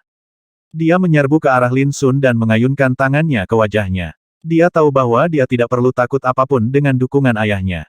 Namun, Rui King baru saja bergerak ketika ayahnya melangkah maju dengan cemberut dan menamparkan wajahnya. Dia tersandung dan jatuh di pantatnya sambil mencengkeram wajahnya dan berteriak. Ayah, kamu, apa yang kamu lakukan? Wajah Rui King berkerut karena tidak percaya. Bahkan orang-orang yang berdiri di belakang mereka tampak bingung. Namun, pria parubaya itu mengabaikannya dan menundukkan kepalanya ke arah Lin Sun. Dia berkata dengan rasa terima kasih, teman kecil, karena telah melupakan masa lalu dan membalas kebencian dengan kebaikan. Jika saya tidak menyaksikan ini dengan mata kepala sendiri, saya akan ditipu oleh putra saya dan menyebabkan kesalahpahaman yang besar. Jangan sebutkan itu. Bukan apa-apa, jawab Lin Sun dengan santai. Ayah, kamu percaya omong kosong orang itu? Rui King marah. Pak, pria parubaya yang mengesankan itu menamparnya lagi dan memarahi, apakah kamu buta? Jika bukan karena tuan muda ini, apakah Anda masih hidup? Rui King ingin menangis tetapi tidak ada air mata yang keluar. Apa maksudmu? Dia menyelamatkan hidupku, dia baru saja mengusirku dari restoran. Bagaimana dia menyelamatkan hidup saya? Diam. Pria parubaya itu memelototinya dan membuatnya bergidik. Pria parubaya itu sangat marah. Mengingat keadaan kehancuran, siapapun yang memiliki otak akan tahu bahwa Rui King tidak akan mampu bertahan jika dia berada di dalam restoran. Bahkan jika Rui King dipukuli, dihina, dan dilempar keluar jendela, tidak masalah selama dia masih hidup. Teman kecil, aku minta maaf, kamu harus melihat ini. Anak laki-laki saya dibesarkan di kota Qingliu dan seperti katak di dasar sumur. Dia sombong dan bodoh. Dia tidak tahu seberapa tinggi langit itu. Mohon maafkan dia jika dia telah menyinggung Anda. Pria parubaya yang mengesankan itu dengan tulus menjelaskan dengan salam kepalan tangan. Lin Sun tidak bisa tidak bertanya-tanya apakah ayah dan anak itu adalah pasangan ayah dan anak yang sebenarnya. Yang satu secerdas rubah tua dan yang lainnya sebodoh orang idiot. Perbedaan di antara mereka terlalu besar. Teman kecil, jika Anda tidak keberatan, silakan datang ke tempat tinggal kami yang sederhana sehingga kami dapat menyiapkan jamuan untuk Anda sebagai ungkapan terima kasih kami. Pria parubaya itu mengundang Lin Sun. Dia tahu dari satu pandangan bahwa, meskipun Lin Sun berpakaian sederhana, dia memiliki udara yang unik di sekelilingnya dan bukan orang biasa. Tidak perlu, tapi saya ingin meminta sedikit bantuan Elder, kata Lin Sun. Pria parubaya itu terkejut pada awalnya tetapi dia segera mendesak, teman kecil, beritahu aku apa itu. Ada 51 mayat di dekatnya dan di reruntuhan. Penatua, dapatkah Anda mengirim bawahan Anda untuk membantu saya mengumpulkan barang-barang mereka? Lin Sun bertanya sambil tersenyum. Pria parubaya itu menyipitkan matanya, melambaikan tangannya, dan menyuruh bawahannya untuk bertindak sesuai instruksi. Kemudian, dia tampak terkejut pada Lin Sun dan berbisik, teman kecil, bolehkah saya bertanya apakah Anda yang membunuh semua orang itu? Lin Sun hanya tersenyum dan tidak menyangkalnya. Namun, jawabannya sudah jelas dan pria parubaya yang mengesankan itu tidak bisa menahan napas dengan tajam. Menilai dari keadaan Maple Night Restaurant, pertempuran itu tidak diragukan lagi bukanlah pertempuran kecil. Lawan anak muda itu harus sangat kuat, setidaknya di tahap biduk manusia. Luar biasa, pria parubaya yang mengesankan itu kagum. Dia tidak bertanya tentang penyebab pertempuran itu, dan dia juga tidak ingin terlibat. Tak lama kemudian, sekelompok bawahan kembali untuk melapor kepadanya, semuanya membawa setumpuk berbagai alat, busur, dan busur. Mata pria parubaya yang mengesankan itu terbelalak saat dia melirik berbagai senjata. Panah lengan ilahi, panah violen armor, dan panah pemecah darah. Ada puluhan dari mereka. Bersama-sama mereka bernilai ribuan koin emas. Apalagi, itu hanya sebagian kecil dari rampasan si anak muda. Selain senjata, ada lusinan baju besi, sepatu bot tempur, dan pelindung pergelangan tangan serta alat kelas atas manusia dan ratusan jenis jamu. Pria parubaya itu sangat heran bahwa semua peralatan, perkakas, dan obat-obatan adalah produk berkualitas tinggi yang tidak dapat ditemukan di pasaran. Bawahan juga terdiam tertegun. Napas mereka cepat dan mata mereka merah dan berkobar karena keserakahan. Rui King terlihat lebih buruk. Matanya hampir keluar dan rahangnya jatuh. Sebuah suara bergema berulang kali di kepalanya. Berapa nilainya? Semua orang, meskipun barang-barang di mayat itu berharga, itu bukan ide yang baik untuk mengantonginya karena dapat membawa bahaya bagimu. Lin Sun tiba-tiba berbicara. Suaranya acuh tak acuh, tapi sama menakutkannya dengan gemuruh guntur di telinga pria parubaya yang mengesankan itu. Wajahnya tiba-tiba memucat dan kilatan dingin yang menakutkan melintas di matanya. Siapapun yang telah mengantongi apapun harus mengembalikannya saat ini juga. Kalau tidak, jangan salahkan saya karena tidak sopan. Semua bawahan menegang dan ekspresi banyak orang menjadi canggung. Namun tidak ada yang berani mengakui bahwa mereka memanfaatkan kesempatan untuk mengantongi beberapa barang. Lin Sun tersenyum. Baiklah, karena kamu tidak takut akan pembalasan dari tokoh berpengaruh di kota terlarang, aku tidak perlu mengingatkanmu lebih jauh. Saat dia berbicara, dia mulai mengambil rampasan di tanah. Namun, pria parubaya dan bawahannya menunjukkan ekspresi ketakutan. Semua orang mati ini adalah pembudidaya dari kota terlarang, ibu kota kekaisaran. Pria parubaya yang mengesankan berteriak, saya akan memberi Anda satu kesempatan terakhir untuk menyerahkannya sekarang dan saya tidak akan melanjutkan masalah ini. Jika ada yang berani menyembunyikan sesuatu, saya akan membunuh seluruh keluarga mereka. Dia sangat takut dan tidak berani mengambil risiko apakah yang dikatakan Lin Sun itu benar atau tidak. Segera, 8 bawahan melompat dan dengan murung menyerahkan beberapa alat. Kalian semua pantas mati. Pria parubaya yang mengesankan itu sangat marah sehingga rambutnya tampak mendesis. Lin Sun tersenyum, menyimpan rampasannya, dan melambai. Semuanya, selamat tinggal. Sebelum suaranya memudar, dia sudah berjalan menjauh dari mereka. Saat pria parubaya itu menyaksikan sosok Lin Sun menghilang di kejauhan, ekspresinya berubah tanpa batas. Pada akhirnya, dia menghela nafas dan menarik pandangannya. Ayah, apakah kamu akan membiarkan dia pergi begitu saja? Rui King berkata dengan getir. Pria parubaya itu tidak marah. Sebaliknya, wajahnya menjadi mendung dan dia berkata, hal-hal itu bukanlah sesuatu yang bisa kita sentuh. Apakah kamu benar-benar percaya apa yang dikatakan anak itu? Tanya Rui King.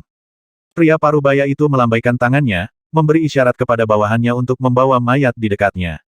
Cara mereka meninggal yang menyedihkan membuat tulang punggung pria parubaya itu merinding dan membuat semua rambutnya berdiri tegak. Dia menarik napas dalam-dalam dan berkata, coba lihat. Para pembudidaya ini semuanya berada di panggung gayung surgawi tetapi mereka semua ditembak mati. Itu ulah anak muda itu. Semua orang menjadi lumpuh karena kaget dan ngeri. Bahkan Rui King tidak terkecuali. Pria parubaya itu melanjutkan, pikirkan tentang itu. Alat AET barusan adalah semua produk bermutu tinggi yang tidak dapat ditemukan di pasar. Orang macam apa yang bisa mengirim begitu banyak pakar top sekaligus dan membekali mereka dengan senjata dan baju besi seperti itu? Semua orang sangat ketakutan sehingga mereka bergidik. Saya punya firasat bahwa pemuda itu tidak berbohong kepada kami.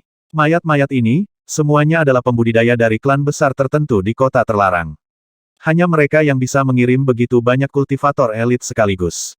Ekspresi pria parubaya itu rumit, campuran antara ketakutan, kegembiraan, dan keterkejutan.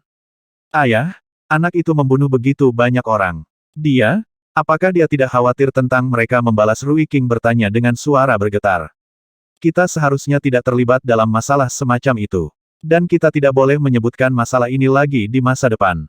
Meskipun tidak ada seorang pun di kota King Liu yang berani menyentuh keluarga Rui kami bukan apa-apa bagi kekuatan dan klan utama yang sebenarnya di kekaisaran. Begitu kita tersapu badai, kita bisa musnah di dalamnya. Pria parubaya itu menarik napas dalam-dalam beberapa kali sebelum dia berkata dengan gigi terkatup, semuanya, ingatlah untuk tidak mengungkapkan apa yang terjadi hari ini. Aku akan membantai seluruh keluarga siapapun yang berani membangkang. Semua orang mengangguk serempak dan tetap diam seperti jangkrik di akhir musim gugur. Sementara itu, Lin Sun baru saja meninggalkan kota King Liu. Di depan ada hutan lebat. Dia mengamati sekeliling dan dia memperkirakan bahwa dia sudah setengah jalan menuju kota terlarang dan akan mencapainya dalam 7 hari. Dia sangat sadar bahwa perjalanannya ke depan akan semakin berbahaya dan tidak akan mulus. Namun, dia tidak takut akan bahaya apapun yang akan menghadangnya selama dia tidak bertemu dengan para pembudidaya dari Spirit Sea Stage atau lebih tinggi. Luo sudah tertidur lelap di dalam keranjang. Lin Sun khawatir pertempuran itu akan membuatnya takut, jadi dia telah menghipnotisnya menggunakan kekuatan laut pikirannya sebelum pertempuran dimulai. Suki Guk-Guk, ahli taktik, serangan yang akan kuhadapi akan semakin berbahaya. Untungnya, saya baru saja menembus ke tahap gayung bumi. Bahkan Suki Guk-Guk sepertinya tidak tahu tentang ini. Lin Sun menganalisis situasinya saat dia mempercepat perjalanannya ke kota terlarang. Lin Sun telah mengetahui dari musuh dalam pertempuran sebelumnya bahwa klan yang mengirim orang untuk menghadapinya adalah keluarga Qi, salah satu dari 7 klan tinggi di kota terlarang. Orang yang bertanggung jawab atas operasi itu adalah Qi Changmei, keturunan dari klan Qi, dan Suki Guk-Guk, seorang ahli taktik muda dari Akademi King Lu. Lin Sun tidak berani lengah karena dia menghadapi ahli taktik seperti Suki Guk-Guk. Dia sudah khawatir Suki Guk-Guk telah belajar banyak tentang gaya bertarung dan kekuatannya setelah beberapa serangan dan operasi padanya. Semakin musuhnya tahu tentang dia, semakin tidak menguntungkan situasinya. Namun, jika dia bisa menerobos ke Earth Deeper Stage, situasinya pasti akan berubah lagi. Su Qiguk harus menyelidiki lebih lanjut kekuatannya jika dia masih ingin menghadapinya. Untuk melakukan itu, ahli taktik harus meluangkan lebih banyak waktu untuk mengumpulkan intelijen dan melakukan analisis terhadapnya. Itu akan mengulur banyak waktu dan menciptakan peluang untuk dimanfaatkan Lin Sun. Namun, Lin Sun tidak menyadari bahwa semua analisisnya hanya membuang-buang waktu karena Su Qiguk telah pergi atas perintah Cichang Mei. Terlepas dari itu, Lin Sun sangat merasakan tanda-tanda bahwa dia akan menerobos ke tingkat kultivasi berikutnya. Jika semuanya berjalan sesuai rencana, dia akan berhasil naik ke tahap timba bumi dalam beberapa hari ke depan. Selama fondasi seorang kultivator cukup kokoh, terobosan kultivasi tidak dapat ditekan, alami, dan tak terbendung seperti air terjun. Lin Sun menantikan perubahan kekuatannya begitu dia menginjakkan kaki di panggung timba bumi. Setelah beberapa jam berjalan, pemandangan di depan menjadi semakin cerah. Dia samar-samar bisa melihat garis besar kota di kejauhan. Itu adalah kota naga kuning, kota besar dan makmur di tengah kekaisaran. Menurut rute yang direncanakan Lin Sun untuk pergi ke kota terlarang, kota naga kuning adalah salah satu kota yang harus dia lewati. Dia bermaksud untuk mencapai kota naga kuning sebelum malam tiba dan menemukan tempat yang aman untuk berkultivasi tertutup untuk mempersiapkan terobosannya ke tahap gayung bumi. Hutan belantara itu terlalu berbahaya. Jika sesuatu terjadi selama terobosannya, dia bisa berada dalam bahaya yang mengancam jiwa. Mengenai apakah dia akan mengalami bahaya atau tidak ketika dia memasuki kota naga kuning, dia tidak terlalu khawatir. Kota naga kuning adalah salah satu kota paling makmur di kekaisaran. Bahkan jika musuhnya tidak bermoral dan kurang ajar, mereka tidak akan berani menargetkan dan menghadapinya secara terbuka. Lin Sun memperhatikan sekelompok orang menuju ke arahnya dari jauh. Dia menyipitkan matanya, menganalisis apakah mereka teman atau musuh. Tapi dia secara tidak sengaja memperhatikan 3 kata yang tertulis di bendera emas yang tergantung di kereta binatang yang memimpin sekelompok orang. Dikatakan sedekah kuali batu. Mengapa saya bertemu dengan tim sedekah kuali batu di sini? Saat dia semakin dekat dengan sekelompok orang, dia melihat sosok yang dikenalnya, Wang Lin. Wang Lin adalah penilai harta karun sedekah kuali batu di kota Donglin dan juga bawahan Mu Wansu yang paling cakap. Lin Sun telah berkenalan dengan Wang Lin di kota Donglin, tetapi dia tidak menyangka akan bertemu dengannya di kota Naga Kuning. Ling Sun, mengapa kamu di sini? Hampir pada saat yang sama, Wang Lin, yang sedang duduk di kereta binatang, memperhatikan Lin Sun dan melambai dengan antusias. Segera, tim yang terdiri dari ratusan orang itu berhenti. Tersenyum, Wang Lin bergegas turun dari kereta dan berjalan ke arah Lin Sun. Aku tidak berharap melihatmu di hutan belantara ini. Aku juga tidak mengharapkannya. Ikutlah denganku, Nona Wansu juga ada di sini. Dia juga akan sangat terkejut melihat Anda. Hahaha. Saat Wang Lin berbicara, dia membimbing Lin Sun ke tengah tim. Saat Lin Sun mengikuti Wang Lin, dia menyadari bahwa tim sedekah kuali batu sangat unik. Selain puluhan elit dan penjaga yang tampak waspada, ada beberapa pemuda berjiwa muda. Ketika Lin Sun mempelajari orang-orang muda, mereka juga memandangnya dengan rasa ingin tahu. Ini adalah bibit bagus yang dipilih Nona Wansu dari sedekah kuali batu di kota Naga Kuning, jelas Wang Lin. Lin Sun berkata dengan bingung, kamu hanya mempekerjakan bawahan, mengapa kamu harus melakukan perjalanan sejauh ini? Wang Lin menjelaskan dengan berbisik, Nona Wansu baru saja membangun pijakan di kota Haze dan hanya memiliki beberapa orang yang dapat dia percayai.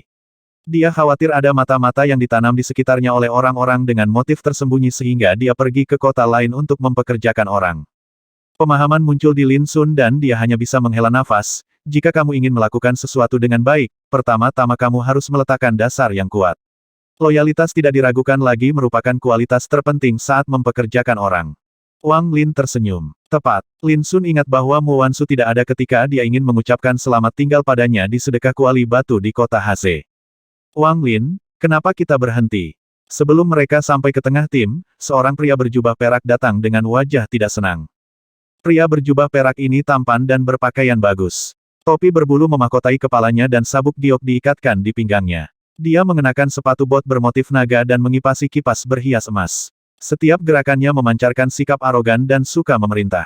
Kami bertemu dengan seorang teman Nona Wansu dalam perjalanan jadi saya akan membawanya menemui Nona Wansu sekarang. Wang Lin menjelaskan sambil terus memimpin jalan untuk Lin Sun, tetapi matanya menjadi dingin dan dia mengerutkan alisnya, dengan jijik.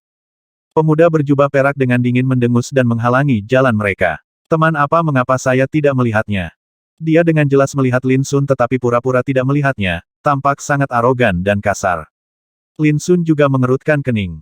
Dia merasakan permusuhan yang tidak terselubung dari pria berjubah perak itu. Wajah Wang Lin menjadi gelap dan dia menarik napas dalam-dalam dan berkata, "Tuan Muda Lu, ini Lin Sun, teman Nona Wansu." Kemudian, dia memperkenalkan pria berjubah perak itu kepada Lin Sun.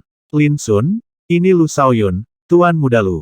Saat Lin Sun mengangguk, Wang Lin berbisik di telinganya, "Ayah orang ini adalah Lu Tianzhao, seorang penatua yang bekerja di markas sedekah kuali batu di kota terlarang.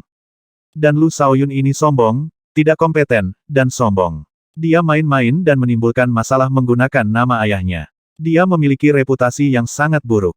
Saya mendengar bahwa dia telah menyinggung putra keluarga bangsawan di kota terlarang karena seorang wanita dan ayahnya mengusirnya dari kota terlarang." Lu Shaoyun bertemu dengan Nona Wansu ketika dia pergi ke kota Naga Kuning untuk urusan bisnis. Pada saat itu, dia mengikutinya kemana-mana dan jelas bernafsu pada kecantikan Nona Wansu. Tetapi karena ayahnya adalah seorang penatua di markas sedekah kuali batu, Nona Wansu tidak punya pilihan selain memberikan muka kepada ayahnya dan membiarkan dia mengikuti kita. Sekilas kesadaran melanda Lin Sun. Saat Wang Lin menjelaskan, Lu Shaoyun menilai Lin Sun. Dia dengan terang-terangan memandangnya dari atas ke bawah sebelum mencibir, si kecil ini baru remaja dan dia mengenakan pakaian lusuh. Bagaimana dia bisa berteman dengan Wansu? Siapapun yang tidak tuli dapat mengetahui bahwa dia secara terang-terangan mengejek Lin Sun. Wajah Wang Lin menjadi gelap. Dia tidak menyangka Lu Shaoyun menjadi kejam. "Tuan Muda Lu, tolong hargai dirimu sendiri." Lu Shaoyun mengangkat kipas cantik di tangannya dan mengarahkannya ke dahi Wang Lin. "Budak, beraninya kau berbicara padaku seperti itu?" "Pa!" Sebuah tangan mencengkeram kipas di udara. Itu Lin Sun. Dia tidak tahan lagi. Dia berpikir bahwa Rui King, yang dia temui di kota King Liu, sombong tetapi dia menyadari bahwa Rui King tidak ada apa-apanya dibandingkan dengan Lu Shaoyun. "Kamu ingin mati." Dia berjuang untuk membebaskan kipas dari cengkeraman kuat Lin Sun dan hanya bisa mengutuk dengan keras dan mencoba menendang Lin Sun. Retakan. Namun, Lin Sun menyerang di depannya. Dia membanting tinjunya ke pipi Lu Shaoyun dan mematahkan hidungnya. Lu Shaoyun melihat segala sesuatu berputar di sekelilingnya sebelum dia terlempar tak terkendali. Itu belum berakhir. Tanpa sepatah kata pun, Lin Sun menyerbu ke Lu Shaoyun dan memukulinya dengan keras sampai dia meringkuk di tanah sambil berteriak. Wang Lin berdiri diam tertegun. Lu Shaoyun mungkin sombong, tapi dia hanya mengatakan beberapa hal yang tidak menyenangkan. Lin Sun mengambil tindakan tanpa mengucapkan sepatah kata pun. Membandingkan keduanya, Lin Sun tampak jauh lebih mendominasi. Sebenarnya, Wang Lin merasa sangat puas melihat Lu Shaoyun dipukuli sedemikian rupa, tetapi ketika dia memikirkan identitas Lu Shaoyun, dia merasa pusing. Gangguan di pihak mereka tentu saja menarik perhatian banyak orang di tim. Tapi tidak ada yang melangkah maju untuk menghentikan Lin Sun saat melihat Lu Shaoyun dipukuli. Sebaliknya, mereka semua merasa bahagia seperti Wang Lin. Lu Shaoyun selalu bertindak tinggi dan perkasa dan akan memarahi siapapun yang menurutnya tidak menyenangkan di matanya sepanjang jalan. Banyak orang harus menderita secara diam-diam karena Mu Wansu mengingatkan mereka untuk tidak menyinggung Lu Shaoyun. Bagaimana mereka tidak senang melihat tuan muda yang sombong dan suka memerintah diberi pelajaran. "Ini konyol. Apakah kamu tahu siapa aku?" Lu Shaoyun meraung, wajahnya memar dan bengkak. Bang! Hanya sebuah tendangan yang membalasnya. "Kamu mati. Kamu mati." Lu Shaoyun berteriak. Dia sangat marah sehingga matanya hampir keluar. Segenggam tanah dimasukkan ke mulutnya dan dia tidak bisa mengeluarkan suara sedikit pun. Pada akhirnya, matanya berputar ke belakang kepalanya dan dia kehilangan kesadaran. Baru saat itulah Lin Sun berhenti. Dia menghembuskan napas udara keruh, merasa menyegarkan. Dia melihat sekeliling dan berkata sambil tersenyum, "Saya harap kalian tidak keberatan. Ini pertama kalinya aku bertemu seseorang yang meminta pemukulan. Jika saya tidak memenuhi keinginannya untuk dipukuli, saya akan merasa sangat buruk." 300.